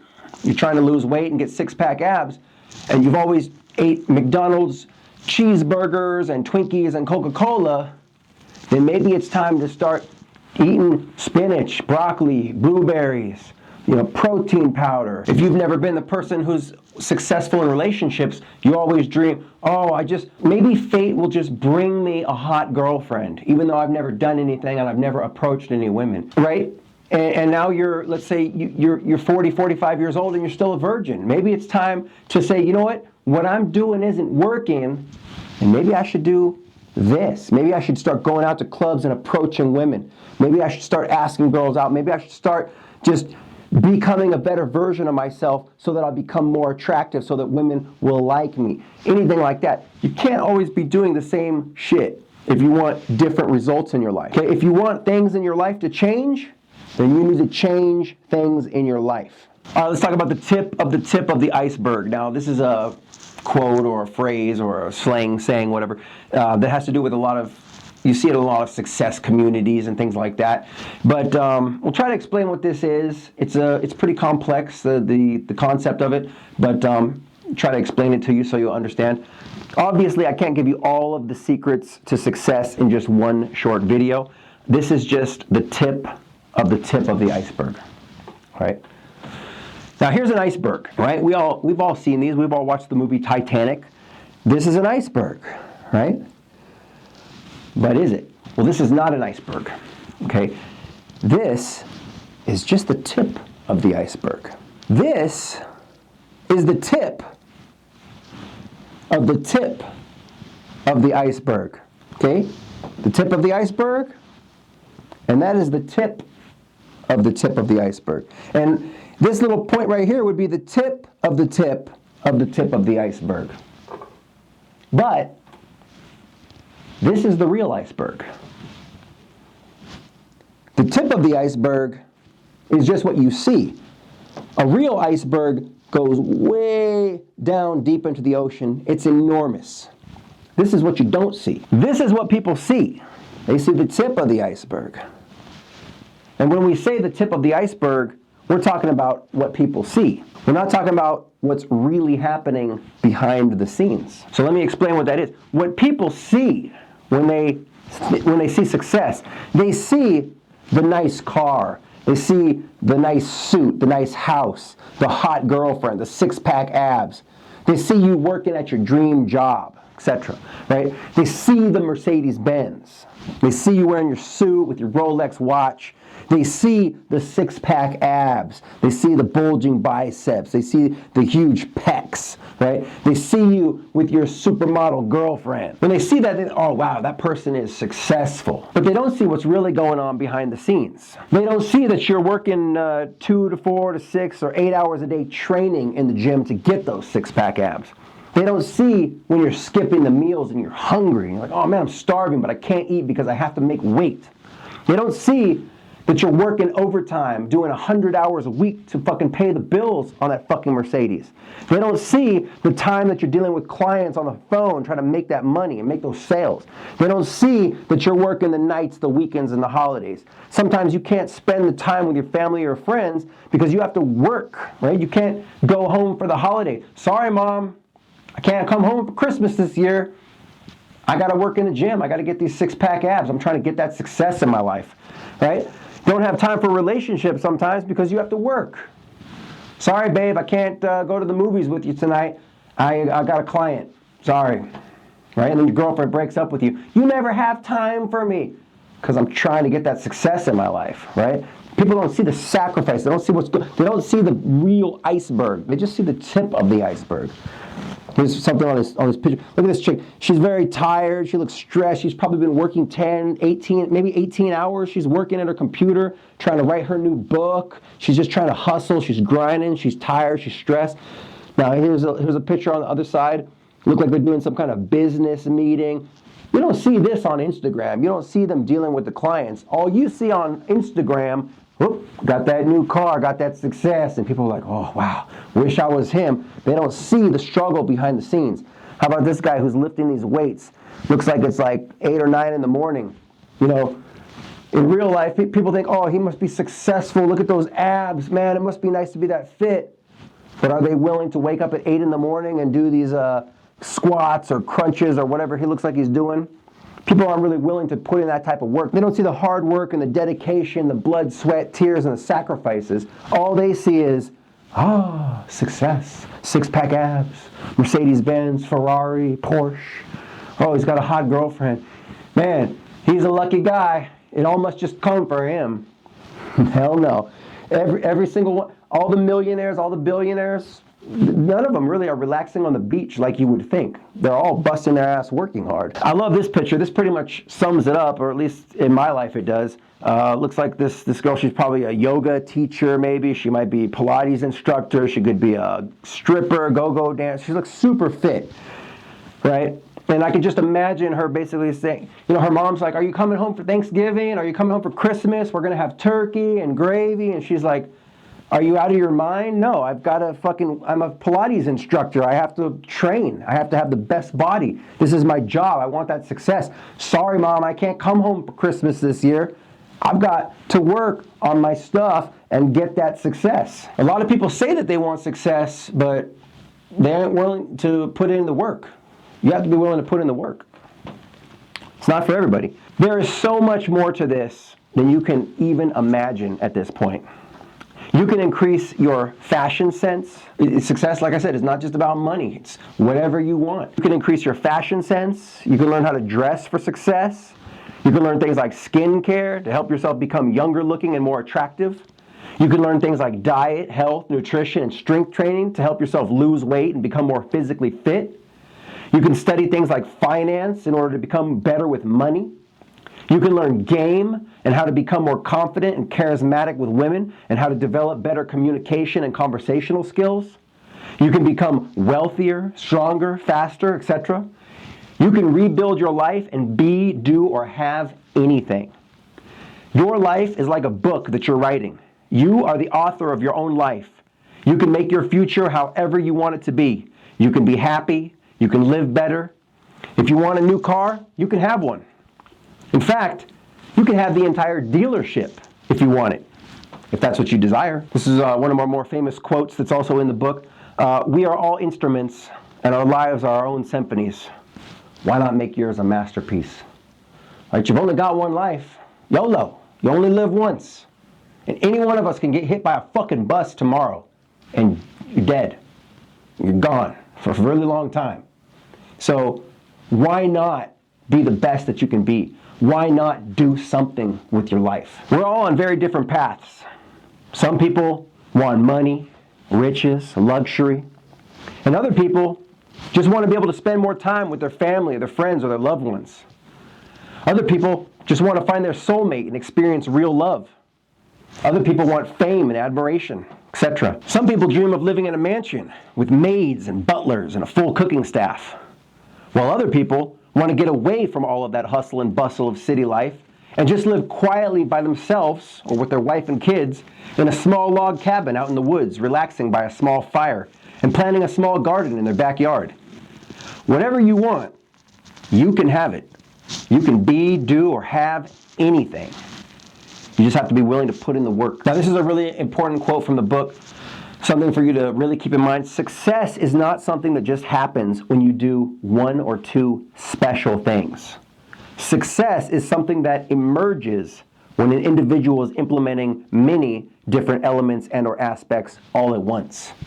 So let's talk about that for a minute. Success doesn't happen when you do one or two special things.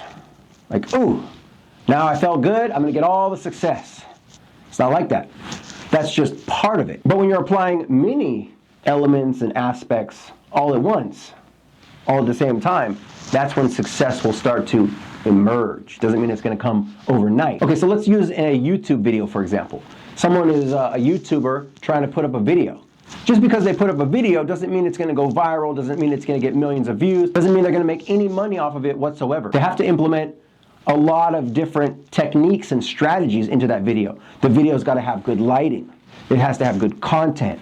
It has to have good, clear audio. It has to be very good visually. It has to be visually and aesthetically pleasing. But just because you film the video and upload it, you're still missing a lot of aspects. It's got to have the right metadata. It has to have the right hashtags. It has to have hashtags that are going to drive traffic to the video. You have to have a good thumbnail.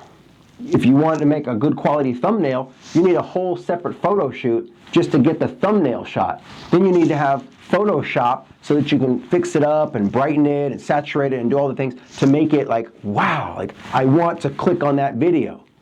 And then when they watch the video, it's got to have good audience retention. So they don't just watch it for 10 seconds. Yeah, it was a great thumbnail. And then they click on the video and the video is garbage. And then they just click off the video. So you've got to have the good thumbnail. You've got to have the good metadata. You have to be putting in all of these different techniques at the same time.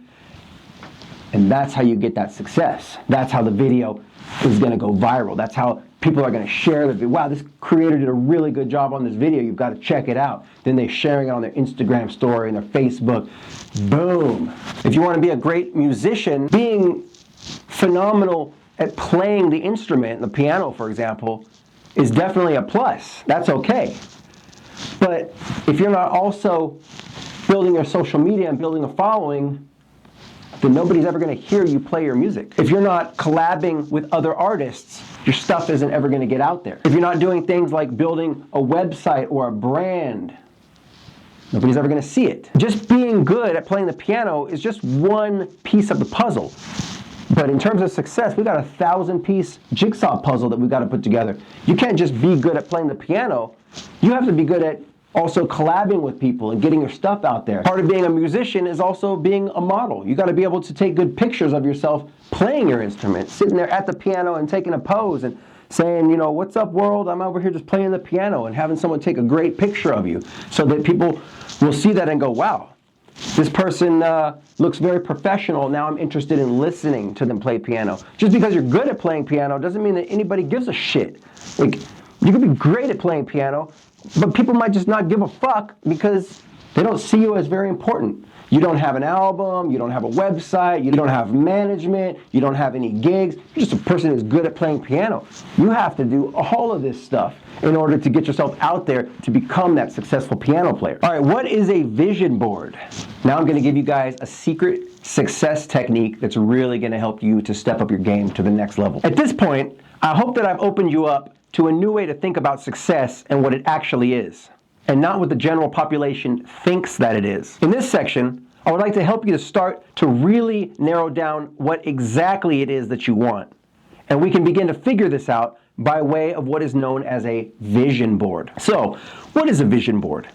A vision board, or a dream board, etc., is typically a poster board which one can use so as to glue, paste, tape, collage, etc., various images in which one may have either printed, drawn, or torn out from various magazines, etc. The idea behind this is that when a person surrounds themselves with images of who they would like to become, what exactly they want to have, where they might want to live, or where they might like to vacation, etc., they are then subconsciously reprogramming their mind and their personal self-image how you think or see yourself.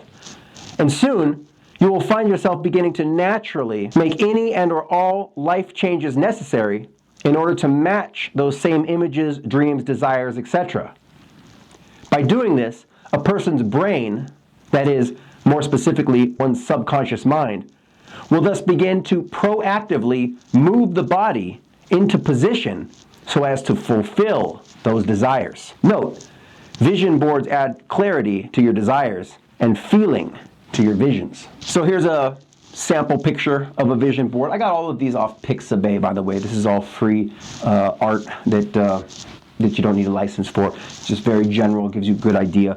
So, for example, you might have a picture of something that you want, and you can cut out headlines and affirmations and tag words or anything like that, and you just put it on your wall, and then you stare at it every day, and you kind of focus, okay, that's what I want, and then you just focus, and like I said before, you're not thinking about how to get it, you're just kind of looking at it and enjoying the feeling of what it will be like when you have it, or feeling it as if you have it already. So you're like, oh, I'm looking at this picture of the new bicycle that I want, and I'm just imagining how good it's feeling to ride that bicycle. Creating a vision board. In order to create a vision board, you will need just a few supplies. You'll need some poster board.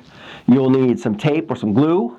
You'll need images of the things that you desire, which you can get off of Google or Pixabay or Instagram or Pinterest or anything like that. You'll need some pins, markers, highlighters, glitter, stickers, etc., etc. Just get a bunch of things that you want to put on this board to like really bring it to life. Maybe your dream is to be to work in a bakery, so you can take suckers and gumdrops and glue them onto the board like lollipops and things like that, and then have a picture of the bakery that you want, anything like that. So how to make a vision board? Step 1. First, you want to find and then begin to go through various pictures and magazines, and then start cutting the images out from them. Or you can use Google Images, Pixabay, Instagram hashtags, Pinterest, etc., etc. For example, if you want pictures of a new guitar, then you can go on Instagram and explore the hashtag guitar. If you want a red guitar, you want to be a little more specific, then you can go explore the hashtag red guitar. You can be as general or as specific as you want. Once you find the exact pictures that you want, just screenshot them and then print them out on your printer. So just a side note here, in case for the younger audience is going to know exactly what I'm talking about. If you're older, you might not know this trick. But if you want pictures of anything specific, like let's say, for example, you really like roses, you can go on Pinterest or Instagram and you type in the hashtag rose, or roses.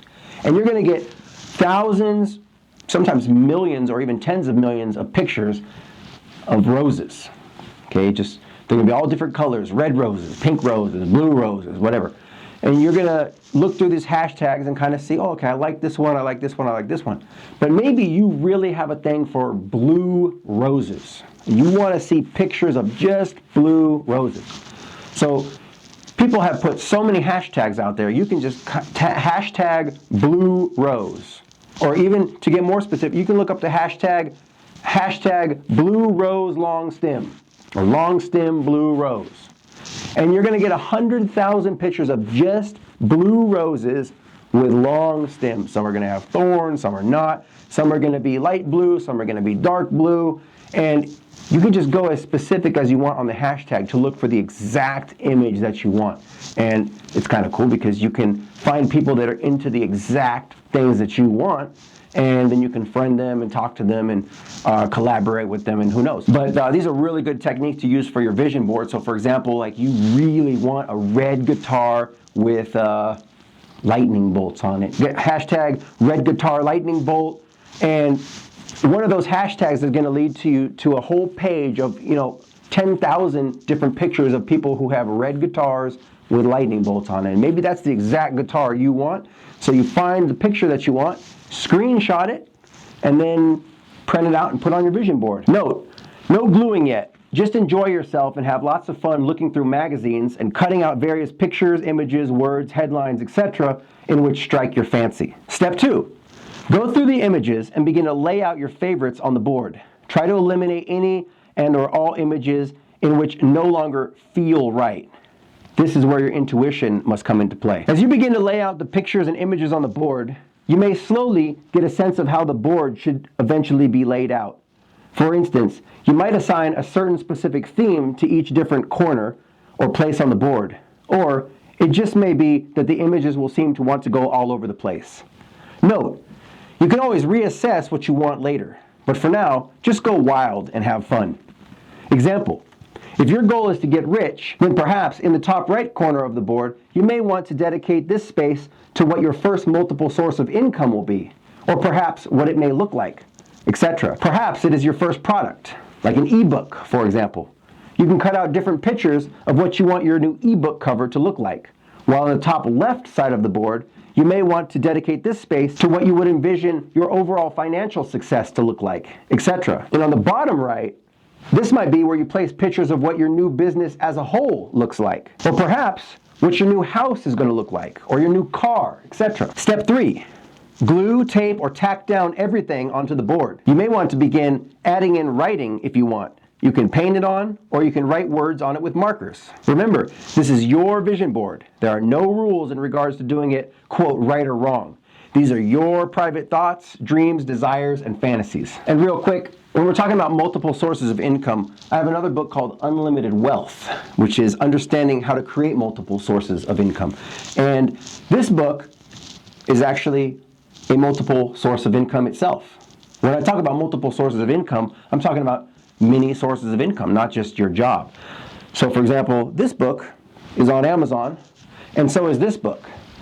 So even though I might be over here working 40 hours a week at Home Depot, I'm also making YouTube videos, so that's another source of income. And I have over 700 videos on YouTube, so that's 700 different sources of income. I also have this book, Unlimited Wealth, which is another source of income, along with 10 Steps to Success, and over 10,000 other sources of income. So, meanwhile, I could work my 40-hour job, like I said, or part-time job at Home Depot or Walmart or whatever, wherever you work at, Target, maybe you work at a bank or a grocery store, but you could also start making your first ebook or your second ebook, or make money on YouTube, or you can make merch, like sell hats or shirts or anything like that, or you can make your music CD, and you can create multiple sources of income that are all bringing you money. The funny part about this book, by the way, is that it's actually inside of 10 Steps to Success. So when someone buys 10 Steps, this book, because you get 10 Steps to Success, that's the first 10 chapters, and then there's 2 bonus chapters, which is Unlimited Wealth and How to Create Better Relationships. So this book is actually inside that, so when you buy that book, you get this book for free.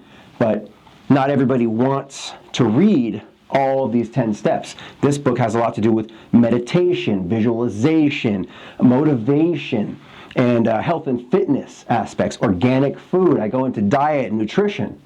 But maybe someone just wants to figure out how to make money. They don't want all of this information for $14.95, so they can go ahead and just buy this book for, I think it's $6. So it's just another way to make more money. However, if someone's a big fan of mine, they might order both, which is more money in my bank account, which is going to obviously buy better camera equipment and lighting and support this channel. And not only do I have these in paperback, they're also ebooks, and 10 Steps to Success is also an audio book on YouTube, which has over 10,000 views now. So that's making me money. The ebook is making me money. The paperback is making me money. The audio book is making money. So you're just creating more and more multiple sources of income to get money coming from all different angles. Oh, my new shirt just sold. Oh, I got my YouTube check. Oh, I got a check from CreateSpace for 10 Steps to Success. Oh, my music is selling, so I got a check from TuneCore. All these. I don't just have a payday every Friday or the 1st and 15th. I have a payday every day of the month. It might be $3, it might be $300, it might be $3,000. It just depends. Every single day I'm getting paid. So just food for thought. Now just a quick sidetrack real quick. This is a screenshot from a client who did a session with me recently. He did one of the Zoom coaching sessions that I was talking about. But I taught him this technique of how to make a vision board, and he made one, and his vision came true literally a month later. Now let me read what it says. Hell yeah, man. I just started renting out a cheap corporate office to use as my own videography band rehearsal space. And because of COVID, my job is letting me work remotely. So now I don't have them looking over my shoulder. So I'm able to keep making money from my job while working towards my personal goals at the same time. And then he's got these two pictures here of his new videography studio. And at the bottom he says, "It's not really set up yet, but feels dope to have the spot. After our call, I made a vision board, and one of the first things was my own studio. I just didn't think it would manifest so quickly." This is incredible because the story here is that this guy is a videographer. He does wedding photography and things like that. And that's his job, but he wants to be in business for himself, having his own videography, video editing, shooting his own weddings and things like that, not working for a company. So I had suggested to him on the call that he was living at his parents' house at the time. And I said, you have to get your own space. That's the first thing that you got to do, even if it's just a tiny little studio apartment for $500 a month. You have to get your own space because then you can set up exactly how you want. You can start getting clients, and you can also keep working for your job to pay the rent. Let's say keep doing your 40 hours, or what I told him technically is because he was working Monday to Friday, like a 9 to 5, and I said, try to change that to 4 10-hour days so that you work just Monday to Thursday, and then you'll have 3 days off to work on your stuff, to be able to do more clients, to start talking to Mr. and Mrs. Smith who are getting married, and you can go do their wedding and make $1,000, make that on a Friday, and you could do it again on Saturday and then rest on Sunday before you have to go back and do Monday, Tuesday, Wednesday, Thursday at your job. So anyway, he made a vision board and he put pictures of a studio. And literally this was about maybe a month, I think it was right around a month later when I called him back, because I usually do a courtesy call back to just see, like, did you get any good insights? Has your life changed? Have you gotten that success yet?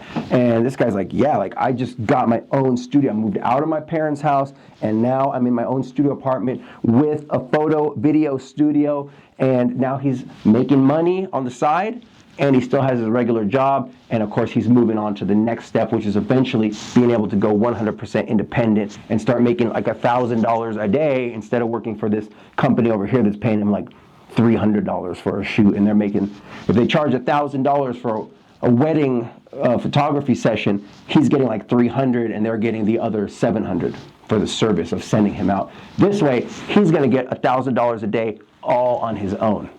So that's really awesome. That's good to hear. All right, so moving on. Step number 4, optional but powerful. Leave space in the very center of your vision board for a fantastic photo of yourself where you look radiant and happy. Simply paste a picture of yourself directly in the center of your board. By doing this technique, you will begin to view your board similar to that of a mirror. When you begin waking up and looking at your vision board in the morning during your morning success ritual, and seeing your own face in the center surrounded with images of things such as money or other symbols of financial success and or freedom, abundance, prosperity, etc., your subconscious mind will quickly begin to move your body in such a fashion so as to physically manifest these desires. There is a scientific explanation of exactly why this happens, but we do not have time to cover it today in this video. Step number 5. Hang your vision board in a place where you will see it often, perhaps on a wall in your bedroom or directly above your bed, etc. Myself personally, I like to keep my vision board right above my bed, so the first thing in the morning when I wake up, I turn on the light and boom, there it is. There's a picture of me in the middle, and I'm surrounded by beautiful naked women, right? So that's my desire. That for me personally, I don't have desires for millions of dollars. I don't care about any of that kind of stuff. I just want to get laid.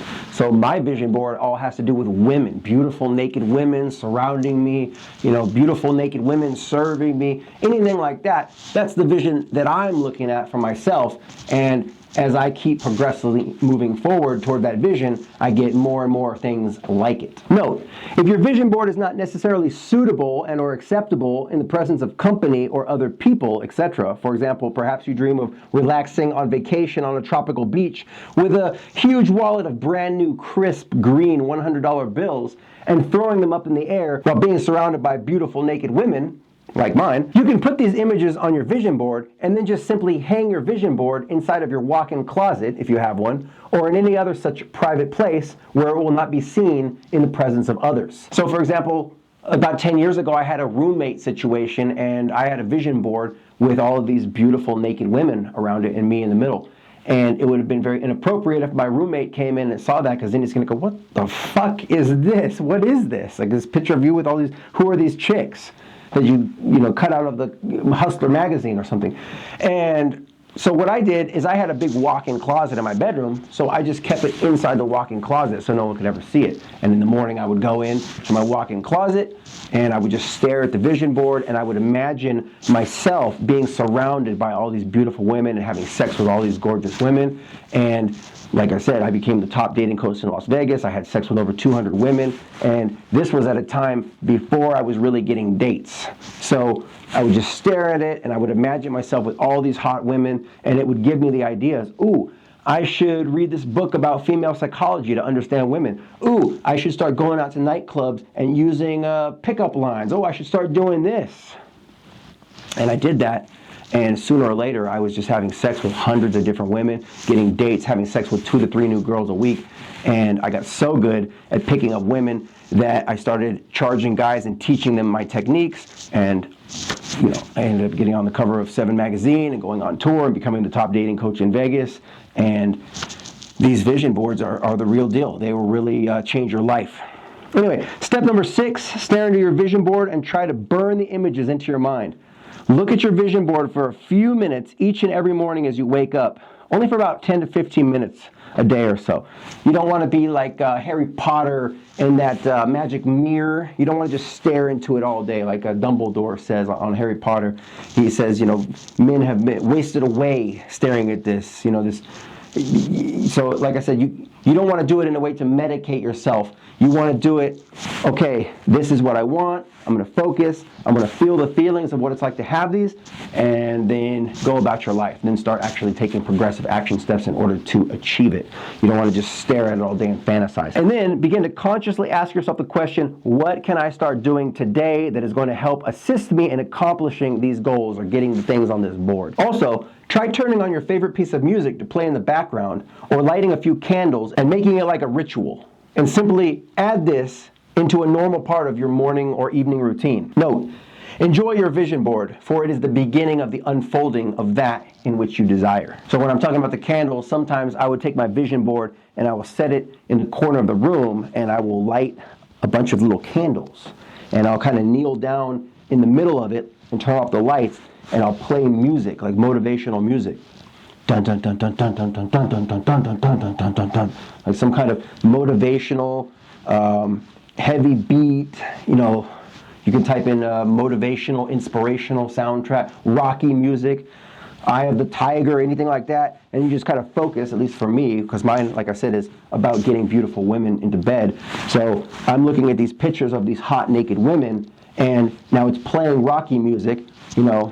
Rising up, back on the streets. It's got the eye of the tiger. So Eye of the Tiger is playing. I've got all these candles lit, and I'm just now focusing. What am I going to do today to get laid, to get these girls? What am I going to do? So I'm focusing, and I'm imagining, I'm feeling like how good it's going to feel when I go out to the club tonight and get these hot women into my bed, and I'm having sex with this hot new girl and her friend, having a new 3-way. Ooh, it's going to feel so good. It's going to feel so amazing, achieving my dream, right? So I'm getting into that mode for about 15 minutes. That's going to pump the testosterone. It's going to get me psyched up. And after that, then I'm going to blow out all the candles. I turn the light. I put my vision board back in the closet. And then I go to the gym as I'm already pumped. Okay, I'm lifting weights.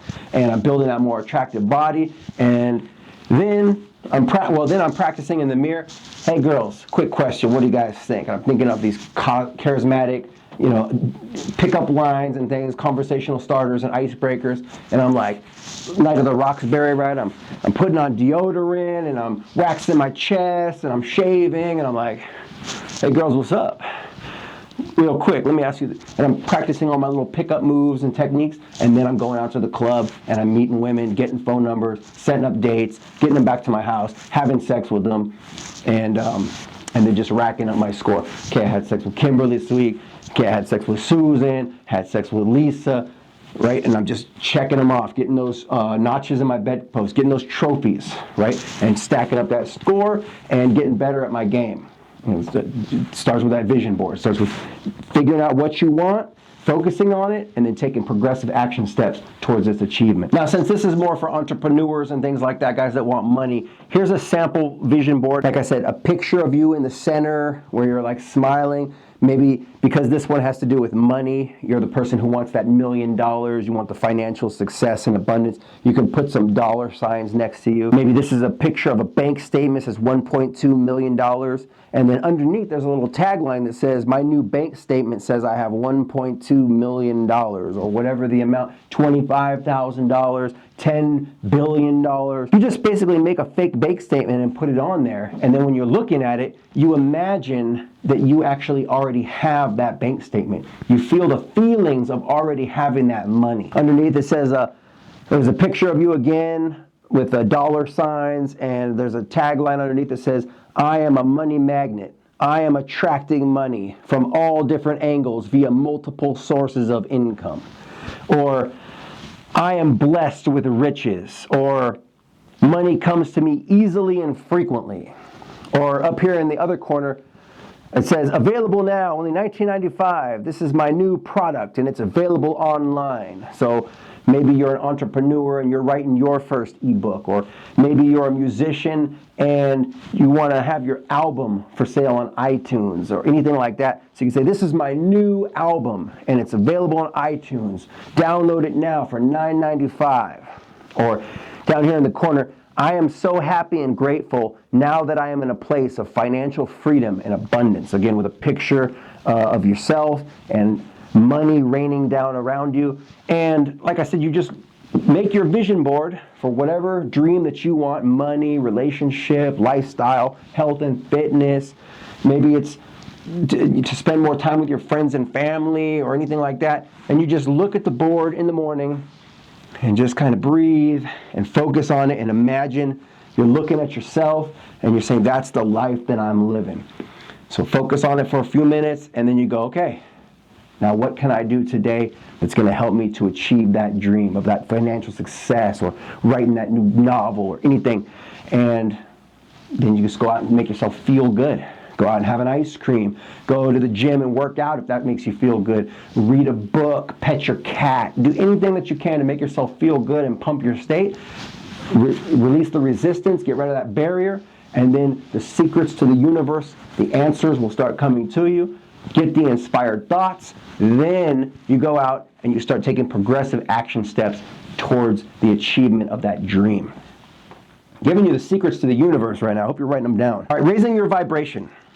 Try and focus upon your new vision board with positive feelings and energy, and really try to feel the feelings of already having the money in which you want, or the goal and or desire, etc. Try to close your eyes and imagine these same images appearing on the scroll of your mind. By thinking about these images throughout your day, your brain will naturally bring you to new paramount realizations and or ideas, etc., of things in which you might be able to do, which may bring you closer to your dreams and or goals and or desires, etc. If and when you receive any specific inspired thoughts, make sure to write them down immediately and then act upon them. Try to remember that when doing this exercise, to release any and or all expectations about getting the money that red hot minute. For that is for another day and another time. Okay, like release the expectations. It's not about you getting it right then, right now, right this red hot minute. It's feel the feelings and become inspired to take the action. While you are doing this exercise, try to focus solely upon the feelings about what it would be like to already have these things in place, or living this new life, and what it would be like to already be collecting or generating this new income, or owning this new business that you want, as if you were already receiving it. The idea here is that you become so engulfed with the idea of already having this new level of wealth and abundance that the pain, urgency, and desperation of not having the levels of wealth in which you want will soon become eliminated from your mind and or aura and or being and or vibration and or reality, etc. By reprogramming your brain, by using your vision board, so as to help you to start actually believing and experiencing the feelings of already having this new level of wealth and abundance, you will quickly eliminate any and or all feelings of a lower vibration, such as sadness and depression, etc.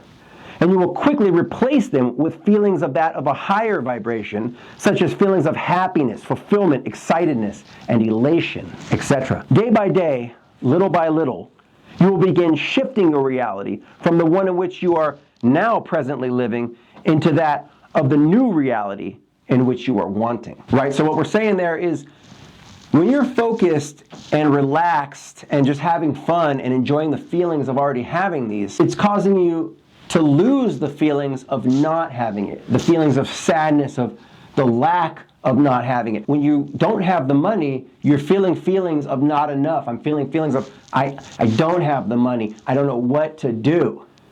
But when you're just imagining yourself having the money, those feelings subside, and you fill yourself with the feelings of, oh, I have more than enough. I have everything that I need. Everything in my life is taken care of. All the answers are coming. It's all good. Right? And when you stay in that more positive vibration rather than the lower vibration, again, you raise your vibration, eliminate the resistance, and the answers can come to you. Now, we talked about this briefly before, different types of vision boards. There are several different types of vision boards that a person can make and or construct, etc. You can make vision boards for things in which you want to buy or goals in which you might like to achieve. Maybe you own a recording studio. I know I used to do this. And what I would do is I would hang pictures of equipment that I wanted. MPC 2000, Cord Triton, headphones, microphone. And I would hang those pictures in my studio, and I'd look at them and I would imagine, wow, it'd be so cool to play on the MPC 2000. Oh, I really want that drum machine. Man, that microphone, that Neumann U87 is, oh man, oh yeah, it'd be so cool to record on that. And I would hang them up, and one by one, it would motivate me to work more hours, to get more money. The next thing you know, I'm buying the MPC 2000 and taking the picture off the wall, throwing the picture away because now my new MPC is sitting next to me. My new Cord Triton is sitting next to me. My new KSM 44 Shure microphone is right there in the vocal booth. So it kind of keeps you in check, keeps you accountable. You can make one specifically for the type of dream car vehicle that you want or desire, etc. My dream car is blank. You know, Porsche, Maserati, you want a Ferrari, put a picture of your dream car and cut a picture of yourself out and glue it in the car to make it look like you're driving it. And then just imagine how good it's going to feel driving that car. Imagine the feeling of gripping around the steering wheel and like taking those turns and holding the gear shift. And you're just imagine how that's going to feel. It's going to feel so good. What it's going to be like to crank up the radio. What's it going to be like to take the top down on my new convertible car and put my hands up in the air and play my favorite music. Oh yeah, it feels so good. You see how much better that is than sitting at your bank account where you don't have the money and you're going, how am I going to get this car? I don't know how I'm going to afford this car. I should get a new job.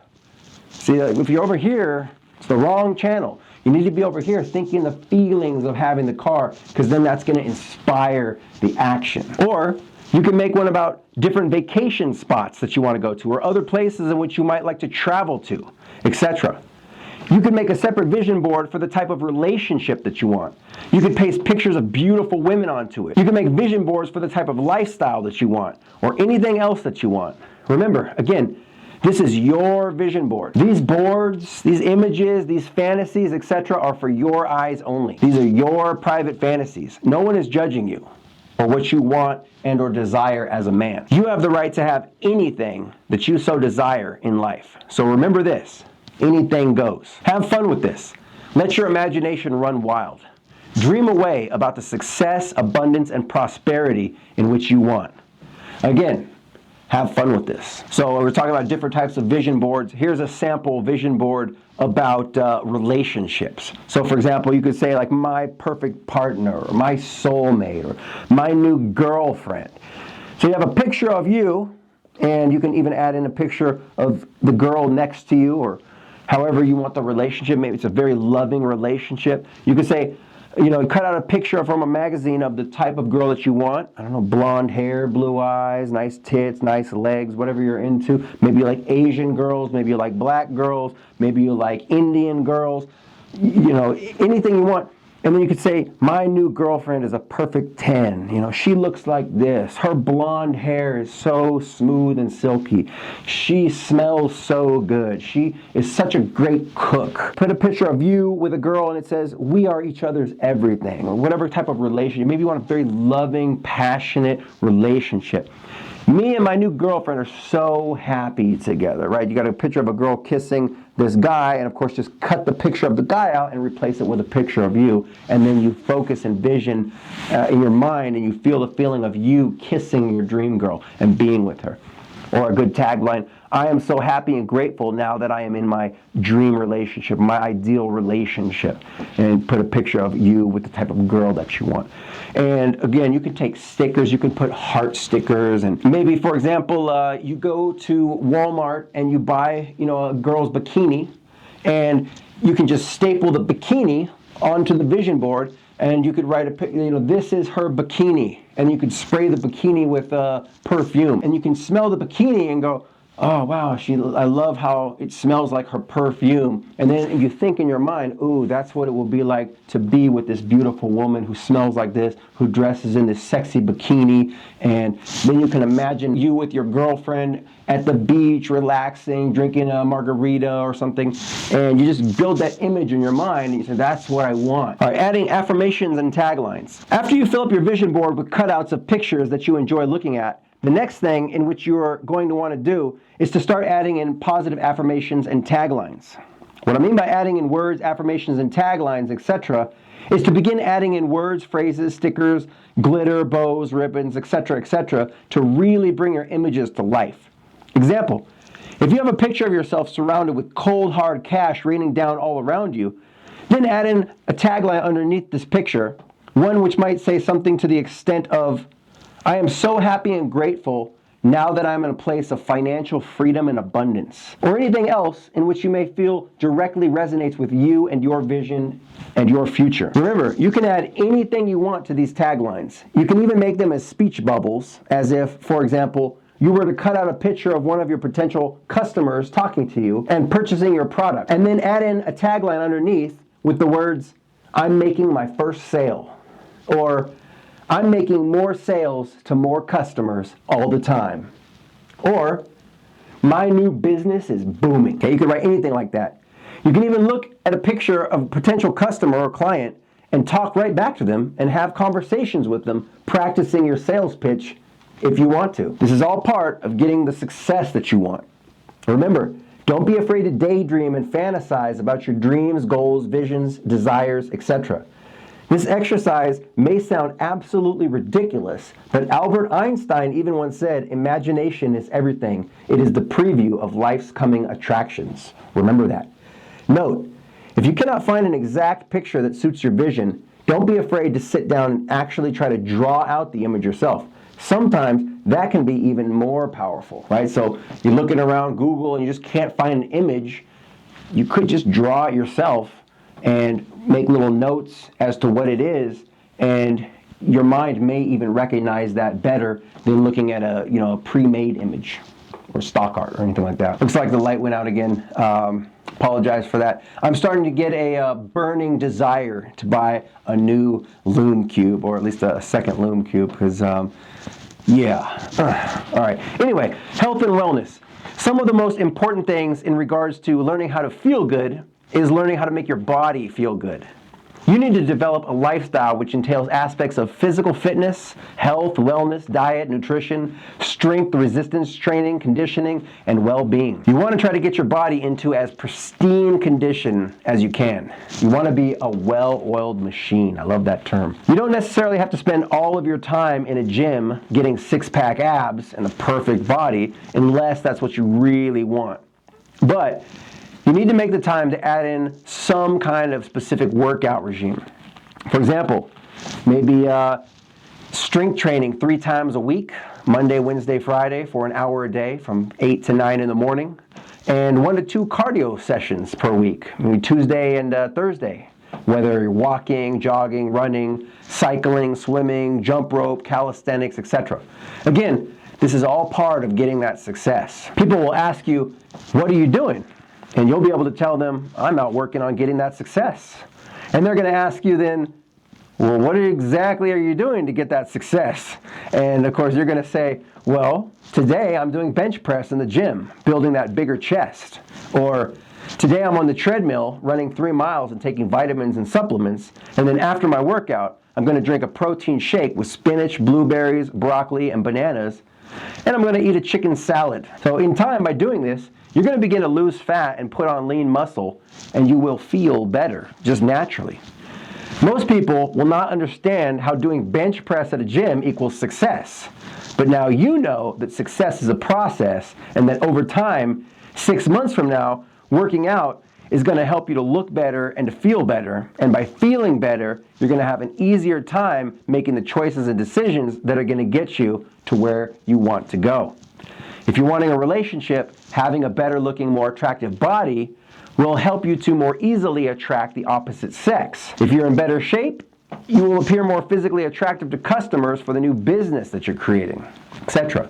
Right? So 6 months from now, working out 3 to 5 times a week, you're going to get leaner, thinner, more healthy, more attractive. You can do things like work on your skin. You can do things like going to the tanning salon to get a better tan, or you can tan naturally in the sun. There's things like cryotherapy, heliotherapy. There's all kinds of holistic things you can do. You don't have to go to a gym and lift weights. You can do martial arts. You can do yoga. You can do all kinds of Pilates. You can just get on an exercise bike. If you go to the gym, you're going to have to learn how to use the different muscle groups, but maybe you don't have time for that.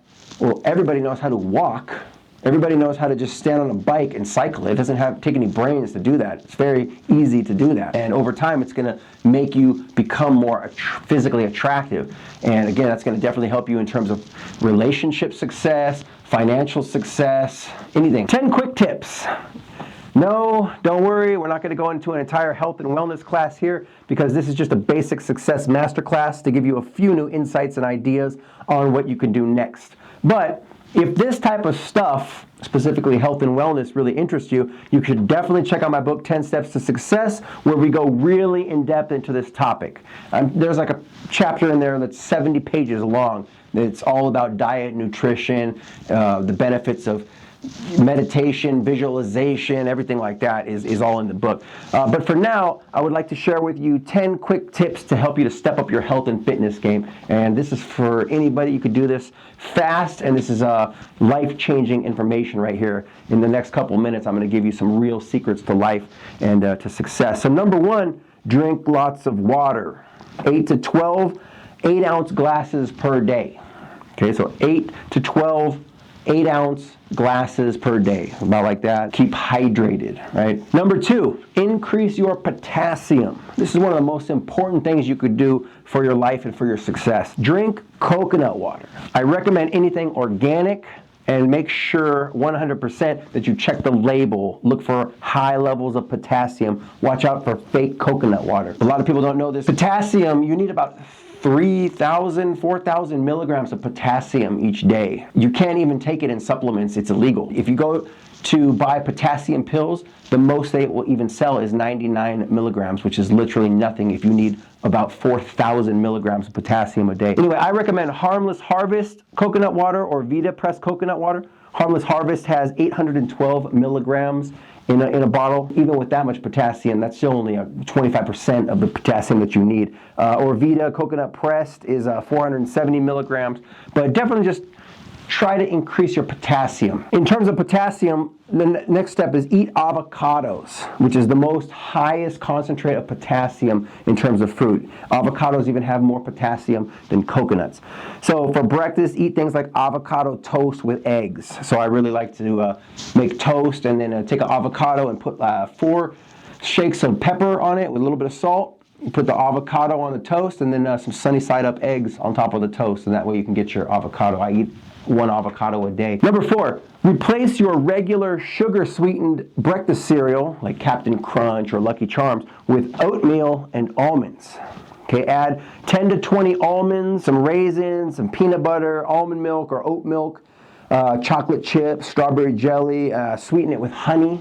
Okay, instead of a big bowl of Captain Crunch, then you can have a bowl of oatmeal with almonds. Almonds will also help to prevent headaches and migraines, by the way. In my book, I talk about this extensively. Okay, start taking multivitamins. I recommend Garden of Life because it's really easy. You take 2 in the morning and 2 in the evening, and it's going to give you the vitamins and minerals, things that we don't get in our natural daily life. Number 6, stay away from processed and refined foods like white flour, white rice, and sugar. You can always have brown rice. And like I said, instead of sugar, you could use honey. I like to use cinnamon and honey when I'm sweetening things. Some people like stevia. I'm not into it. You know, that's up to you. Number 7, take the time to learn and understand macronutrients, i.e. macros, and what your body needs in order to build the type of body that you want. And figure out your general metabolism. Okay, 2,000 calories, we've all heard that phrase before, and not everybody burns 2,000 calories a day. Some people need 2,200 calories. Some people only need 1,800. Some people need 2,400. So you got to figure out how much can you eat and how much do you burn off. Do you need to eat 2,000 calories a day? Can you do it with 1,600 calories, 1,200 calories if you're on a cutting diet? We're going to talk about macros. I'm not going to get into all this stuff. We talk about all this in the book, but the amount of proteins, carbohydrates, fats, vitamins, nutrients, supplements, etc. That you need. There's ways to break it all down so that your body, you can know exactly what you need on paper, figure it out so that you can eat the same kind of foods every day and have higher energy levels to help take you to the next level in your health and fitness game. Okay, eat things like protein shakes with fresh green leafy vegetables, broccoli, spinach, rainbow chard, baby bok choy, etc. And sweeten it, like I said, with cinnamon and honey. Instead of having, you know, you're going to put protein powder in there anyway. It's going to sweeten it slightly, especially if you make it water-based, which is basically no calories, and you put in your vegetables and your fruits. Scoop it to a protein powder, and you put a little bit of honey and some cinnamon on top, and you won't even taste the vegetables. It's that cinnamon and honey is magic. And I have a whole video on YouTube if you type in my morning routine where I teach you how to make a secret shake that's going to really help step up your levels of health, fitness, and success. Number 9, eat lean meats, fish like cod or salmon with brown rice, or lean turkey and chicken. Okay, lean meats. And number 10, drink black coffee. Try to stay away from high-calorie, high-sugar energy drinks. So hopefully those 10 tips will help you out. If you go back through what we just talked about, like this is life-changing right here. If you're used to eating McDonald's cheeseburgers and chicken nuggets and KFC and Jack in the Box, and you switch to even 5 or 10% of what we talk about right here, your life is going to change. Okay, this is real shit right here. Starting fresh. Tip: instead of going to McDonald's or Taco Bell for lunch, you could be eating healthy food and going to the gym or working out in your living room, even for just 15 to 30 minutes a day, or go for a brisk walk around the block. Remember, if you haven't worked out for a long time and are very out of shape, start small. It's okay. No one is judging you here. Start with a brisk 15 to 30 minute walk just up and down your block. In time, you will begin slowly losing fat and building new muscle, which will enable you to walk, run, or jog for even longer distances. Maybe in a month from now, you'll be able to walk 45 minutes to an hour. And then after a few more months, you may be able to run 1 to 5 miles without even stopping. If you're out of shape and you're just getting back into this, just start small. Just start with 1 walk around the block. Start with 5 sit-ups and 5 push-ups and 5 jumping jacks one day. And then the next day, make it 10 sit-ups and 10 push-ups, and just progressively get in better and better shape. Success is a gradual process, and we talked about this before. It takes time. Don't expect results overnight. But like I said, in time, you will become strong again. Just got to stick with it. Buy yourself some home gym equipment like dumbbells or a weight bench or a treadmill or an exercise bike, Stairmaster, elliptical, or Thera-bands. I really recommend Thera-bands, or all of the above, depending on your budget. Watch YouTube videos and find fitness gurus to teach you how to use these things. Since again, we can't get into all the specifics in just this one short video. However, If you get a coaching call or session with me, then I can teach you all of this stuff. Or you can pick up the book because all of this information is there as well. Make sure that you're getting enough sleep, at least 8 to 10 plus hours of proper rest each night. Can really get that rest and refuel yourself. Turn off your cell phones, get off of social media, get away from all the negativity of the world, and just focus on you and your goals and dreams and what you are trying to accomplish with your life. Don't worry about what anyone else is thinking or doing. Just focus on you and feeling good. All right, so before we continue on, I just want to go off on a quick little caveat right here. I just mentioned Thera-bands right here, so I want to talk about this real quick. I got a brand new one, and I'm going to just show you this. This is really, really incredible. So this is basically an entire gym. This is an entire gym that fits right in your pocket. You can literally bring it anywhere that you want, and combined with this little piece right here, which is a door stopper, this is a full. This is an entire gym. Don't believe me? I'm gonna prove it to you right now. So this little goodie, this one is by Ignite, and it is a heavy band. So you can get 3 of them for $10 at Target. And basically, what this does is it simulates those heavy weights, but it does it by resistance. So instead of having to pick up heavy weights and carry them around, you're doing this instead. You want to simulate bench press, you put it behind you.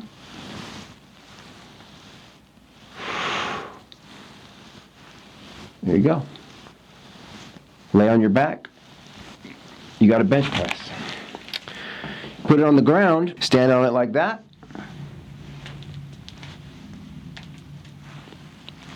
Now I'm curling a bar.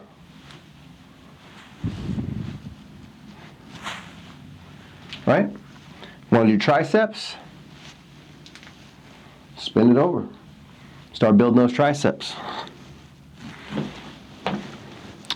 So the great thing about the door stopper, though, this is what really changes the game, is by just putting the band right through the door stopper.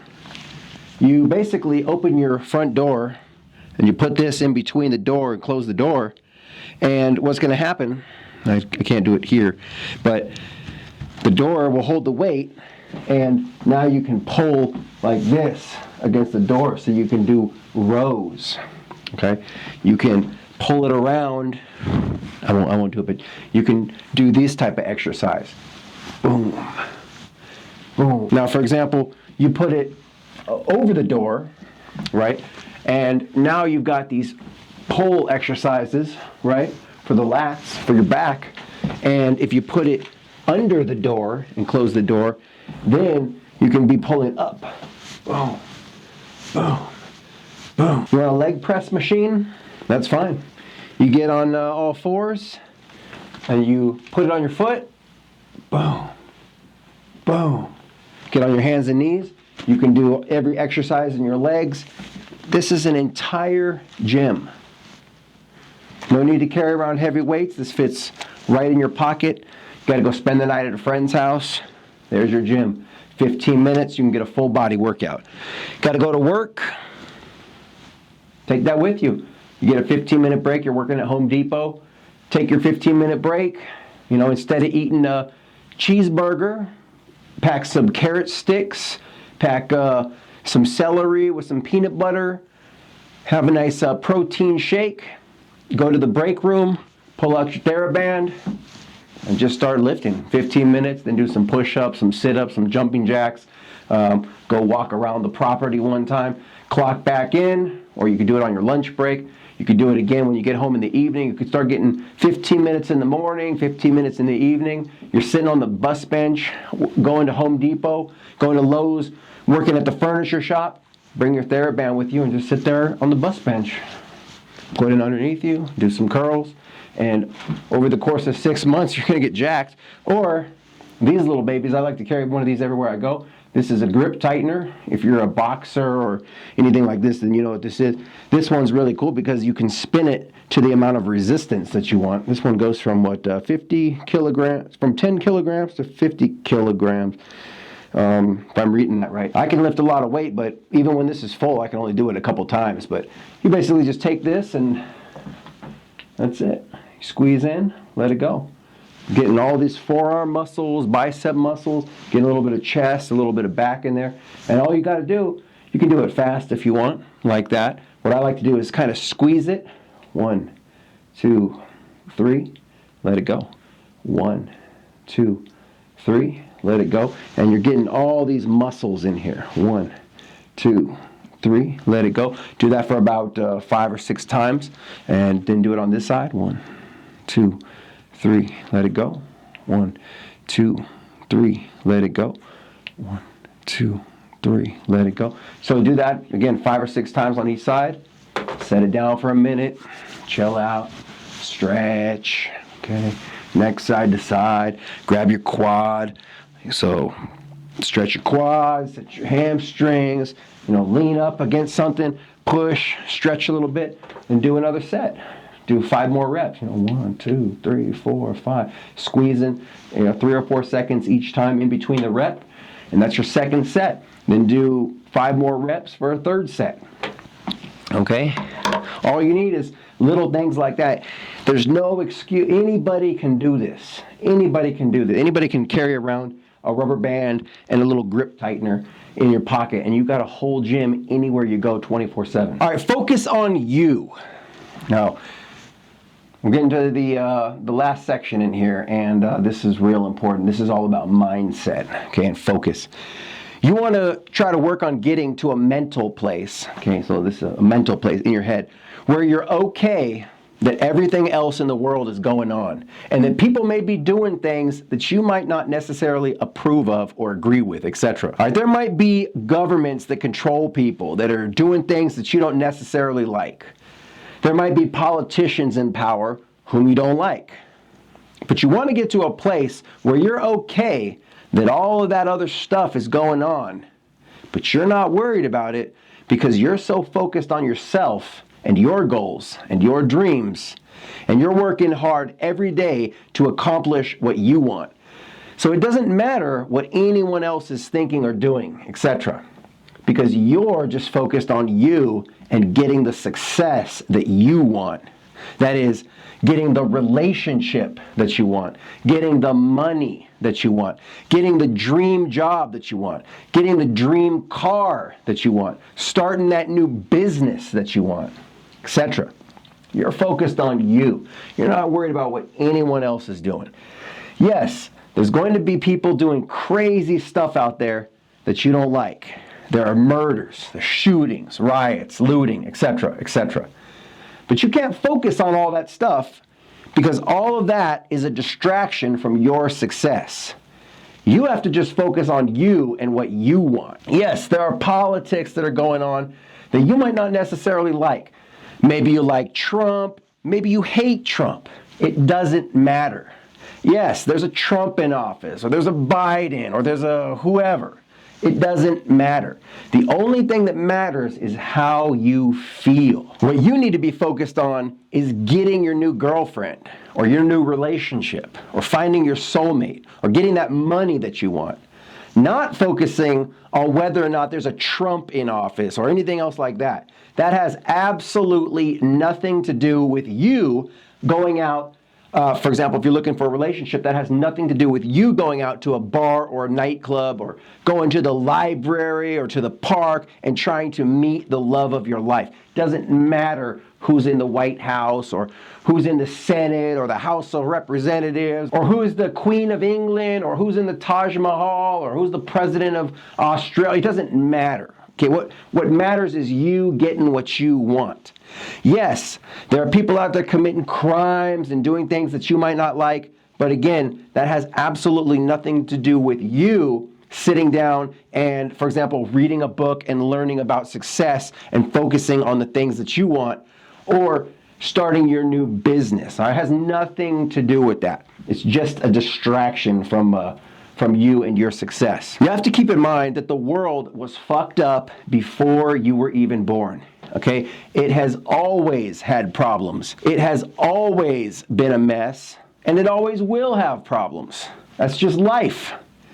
Your job here is not to try to fix a broken world. Your job is to focus on your success and get what you want and achieve the dreams in your heart. You have to be able to look at any given situation and say to yourself, yeah, there's a lot of problems going on out there, but they don't concern me. It has nothing to do with me. That's these other people's problems. That's their life that they are creating. So let them live it. I wish them the best. I know that those things are going on, but I'm going to consciously choose to not focus on all of that stuff. I'm going to choose to focus on me and my dreams and do what I've got to do in order to get the success in my life that I want.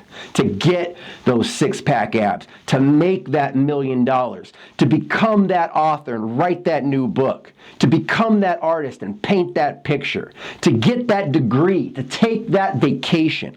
Remember, you have to learn to become more selfish. You can't focus on anyone else or worry about what anyone else is thinking or doing. You have to focus solely on you and your dreams. That's the type of focus that you need in order to achieve real success. No, you have to help yourself first. And then, when you're at a better place, physically, mentally, emotionally, financially, and spiritually, then, if you desire, then you can try to help others. Yes, there's a lot of crazy stuff going on in the world, but you've got to learn how to just ignore it and put it out of your mind and just focus on you, relaxing on that beach, holding that tropical frozen drink with a lime with beautiful, clear blue ocean water in the background in the warm sun. You've got to focus on yourself, relaxing in that hammock on the beach, drinking out of a coconut with beautiful naked women surrounding you. You've got to just focus on success. Don't focus on what anyone else is doing. Focus on you. And like I said on this note right here, they even talk about this when you get on an airline. Let's say Delta Airlines, American Airlines, for example. In case of an emergency, they will even instruct you when the oxygen masks come down. They say, even if you've got your kids sitting next to you or someone's handicapped, you can't help them first. You have to put on your own oxygen mask and help yourself first, because then when your oxygen mask is on and you can breathe, that's going to be able to put you in a situation where now you can help others. Okay, I got my oxygen mask on. Now I can take this oxygen mask and help my kid. Now I can take this person's oxygen mask and help them. You can't do anything for anybody else until you help yourself first. Once you put yourself in a better situation, you start making more money, you've got the relationship that you want, you've got the body that you want, you've got the lifestyle that you want, then if you want to help other people, you're in a much better position to do it. So I'm not saying be like this selfish asshole. However, you should become that selfish asshole and just focus on yourself and get what you want first. And then later, that's going to help you if you're the person who wants to help other people. It's going to set you up to be able to do that. 10 years ago, I couldn't give this type of value. I wouldn't be able to sit around in the middle of the night making a success masterclass to help people get more success because I hadn't had any success. I hadn't got the girl that I wanted. I hadn't got the sex life that I want. I didn't make the money. I wasn't driving a Mercedes-Benz. I wasn't in the 1,000-pound club. I wasn't on the cover of magazines. I wasn't 25 million views on YouTube. I wasn't on the cover of Vice. I didn't have any of that stuff. I had to work on myself first. And now that I've got the success that I want, I'm in a much better position to help you, the person watching this. I'm in a lot better position to help my kid. Oh, my kid needs some money. Oh, I got $100 for you. Here you go. When Christmas comes around and I want to buy my mom a gift, I've got money in my account. Okay, 10 years ago, I was eating ramen noodle, right? I can't buy my mom a bathrobe or some slippers or something for Christmas. I can't even afford my own bathrobe and slippers. I'm eating ramen noodle and cheese sandwiches, right? So now, 10 years later, after getting that success, now that I'm up here, I'm in a much better position to help the next person. So my vision for you is become very, very selfish right now. Help yourself and get your dream handled. Get the things in your life that you want. You got to become very selfish for a while. And then once you get up there, it's going to put you in a position to become very giving and very generous. All right, let's just talk briefly on meditation. Again, we can't go, this is a 20-hour lecture in its own, and I talk about it very in depth in the book, but I'd also recommend daily meditation. So, for example, learn how to quiet your mind. Sit down for 10 to 15 minutes in the morning. Do some light reading, something that you're interested in, something that's going to help you to get more success. Do some light stretching. And then sit down in a quiet place, light a candle, that's what I like to do, lower the lights, or you can put on a blindfold so that you don't have any light at all, and then breathe in slowly, in through your nose and out through your mouth. Learn how to just relax the mind and be at peace and enjoy the moment and just be. So for example, you just want to sit there for a few minutes. Like I said, I like to put on a blindfold. Sometimes I put in earplugs. You don't have to do you don't have to do all of that kind of shit. That's Hollywood, really. That's not real meditation. You can meditate in several different ways. I'll just give you a couple right here. So for example, you could do one where you just be, like I said, and you just close your eyes and you just breathe. Maybe 3 in and 4 out, or 4 in and 5 out, or just find a pattern that works with you and just kind of, you just focus on your breathing. You don't think about anything. You're just focusing on breathing in and breathing out, breathing in, breathing out. You're just being, right? And you just do this for about 10 or 15 minutes. A thought might pop into your head, ooh, what should I do later? What should I eat for lunch? And you just gotta, you can acknowledge the thought and then you just dismiss it. Okay, I'm not thinking right now. Turn off the brain, we're just breathe in, breathe out, breathe in, breathe out. Maybe you find some sound, like the humming of the computer. So you're focusing on your breathing and you're just kind of listening to that sound. Okay, that white noise, right? The airplane going by. The car going by.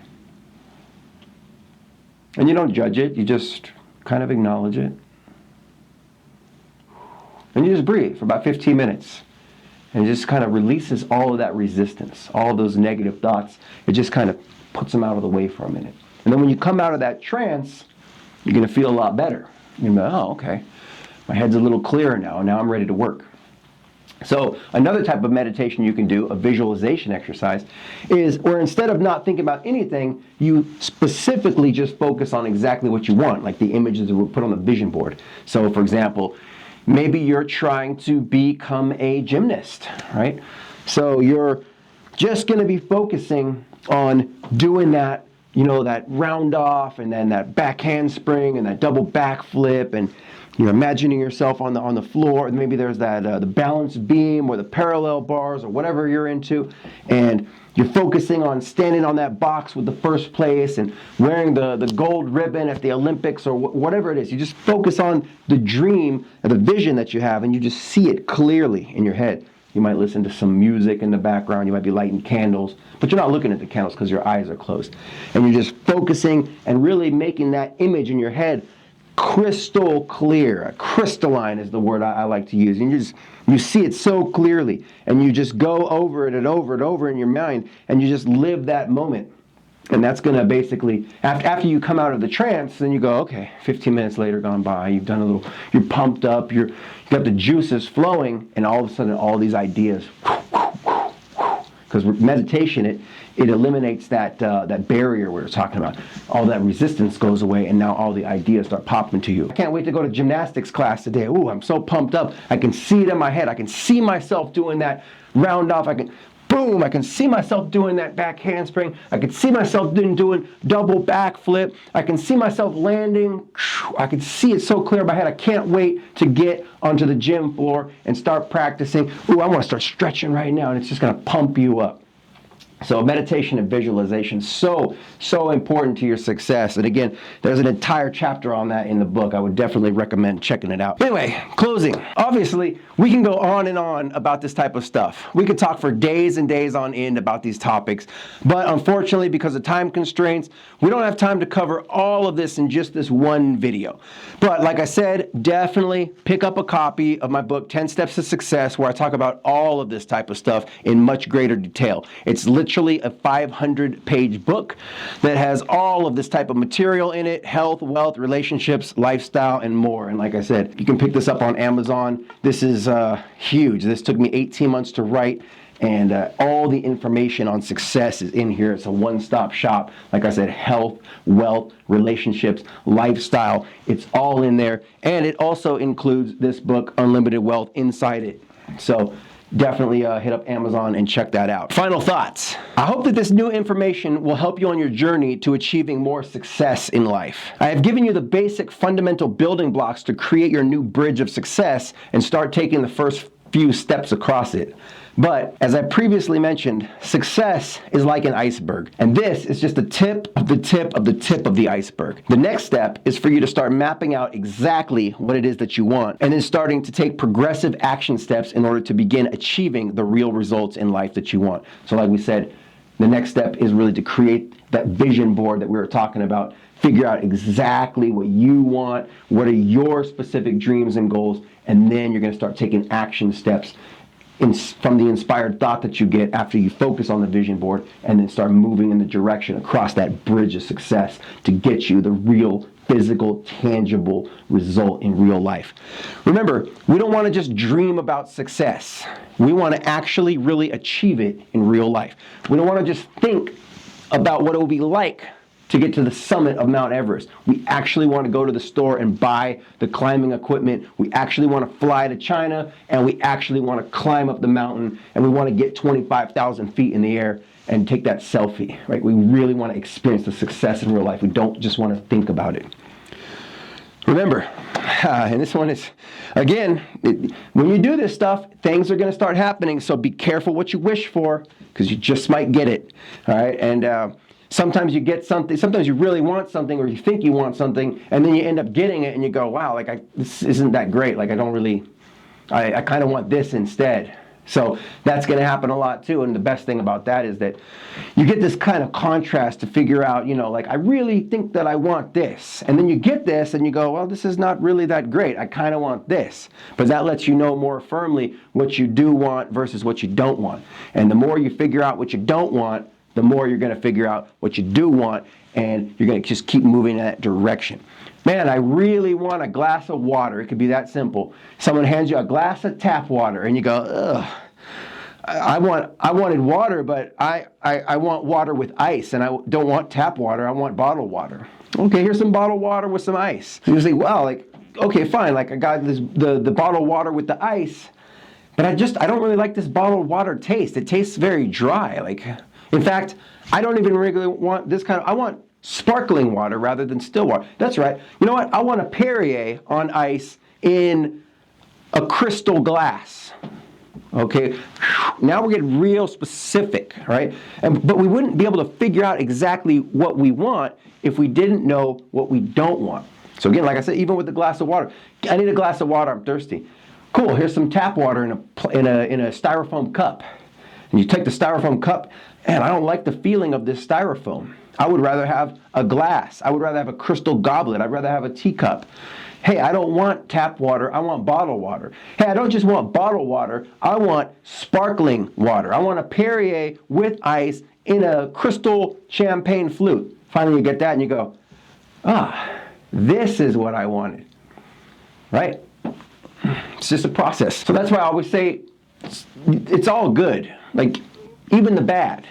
The bad is also good.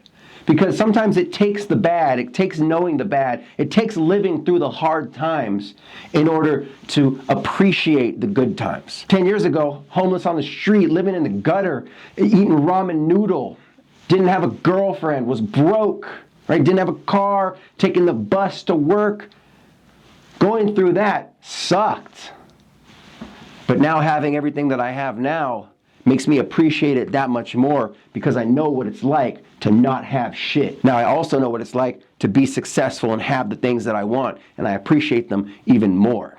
So, like I said, you got to take the good with the bad. The bad is really going to give you the contrast to let you know even more firmly what you do like versus what you don't like. So don't worry. By the way, you're never going to get it done, and you can't get it wrong. So you got to remember that life is we just keep going. So maybe you get something that you want. At that point, you're going to realize, you know, I don't really like it that well. I kind of want this. That's fine. You're never going to get it done. You're never going to get it wrong. You just reassess what you want. You just keep sifting through the contrast. I like this. I don't like this. I really like this. This is okay. I really want this. And you go over here and you go, not that I really want this, but I actually want this. And then you go over here. Yeah, I really want this. I really like this, and I want more of this. Right? Never going to get it done. Never going to get it wrong. It just keeps going. Anyway, that's another conversation for another day. Anyway, I want to wish you all the best of luck in your new journey. Always remember to keep dreaming big and make it happen. Stay grinding. Stay shining to your success. This is Ryan Jaunzemis. I'm out of here. I appreciate you guys staying to the end. That's awesome. My contact information one more time, RyanJaunzemis. My iPhone, my personal phone, by the way, 702-417-7714. If you're interested in coaching or anything like that, shoot me a text, leave me a message. You're already on my YouTube here, YouTube/Ryan Jaunzemis. My Instagram is @Jaunzemis. Make sure to follow, get some great success tips on there, updates, awesome pictures, things like that. Really appreciate you guys following. Facebook/Ryan Jaunzemis. And again, like I said, live coaching or Zoom coaching if you're interested in getting anything like that. If you go on Amazon and search Ryan Jaunzemis, you'll find all my books and products. And last but not least, I want to leave you with one of my most favorite quotes, something for you to think about. What will you do today that is going to bring you closer to your dreams? Just think about that. What can you do today, right now, that's going to help you to get closer to achieving your dreams? All right, guys. Thanks so much. We'll see you on the next one. If you like this video, make sure to give it a big thumbs up, subscribe to the channel, leave some comments below on anything that you'd like me to discuss further, and be safe. We'll see you on the next one.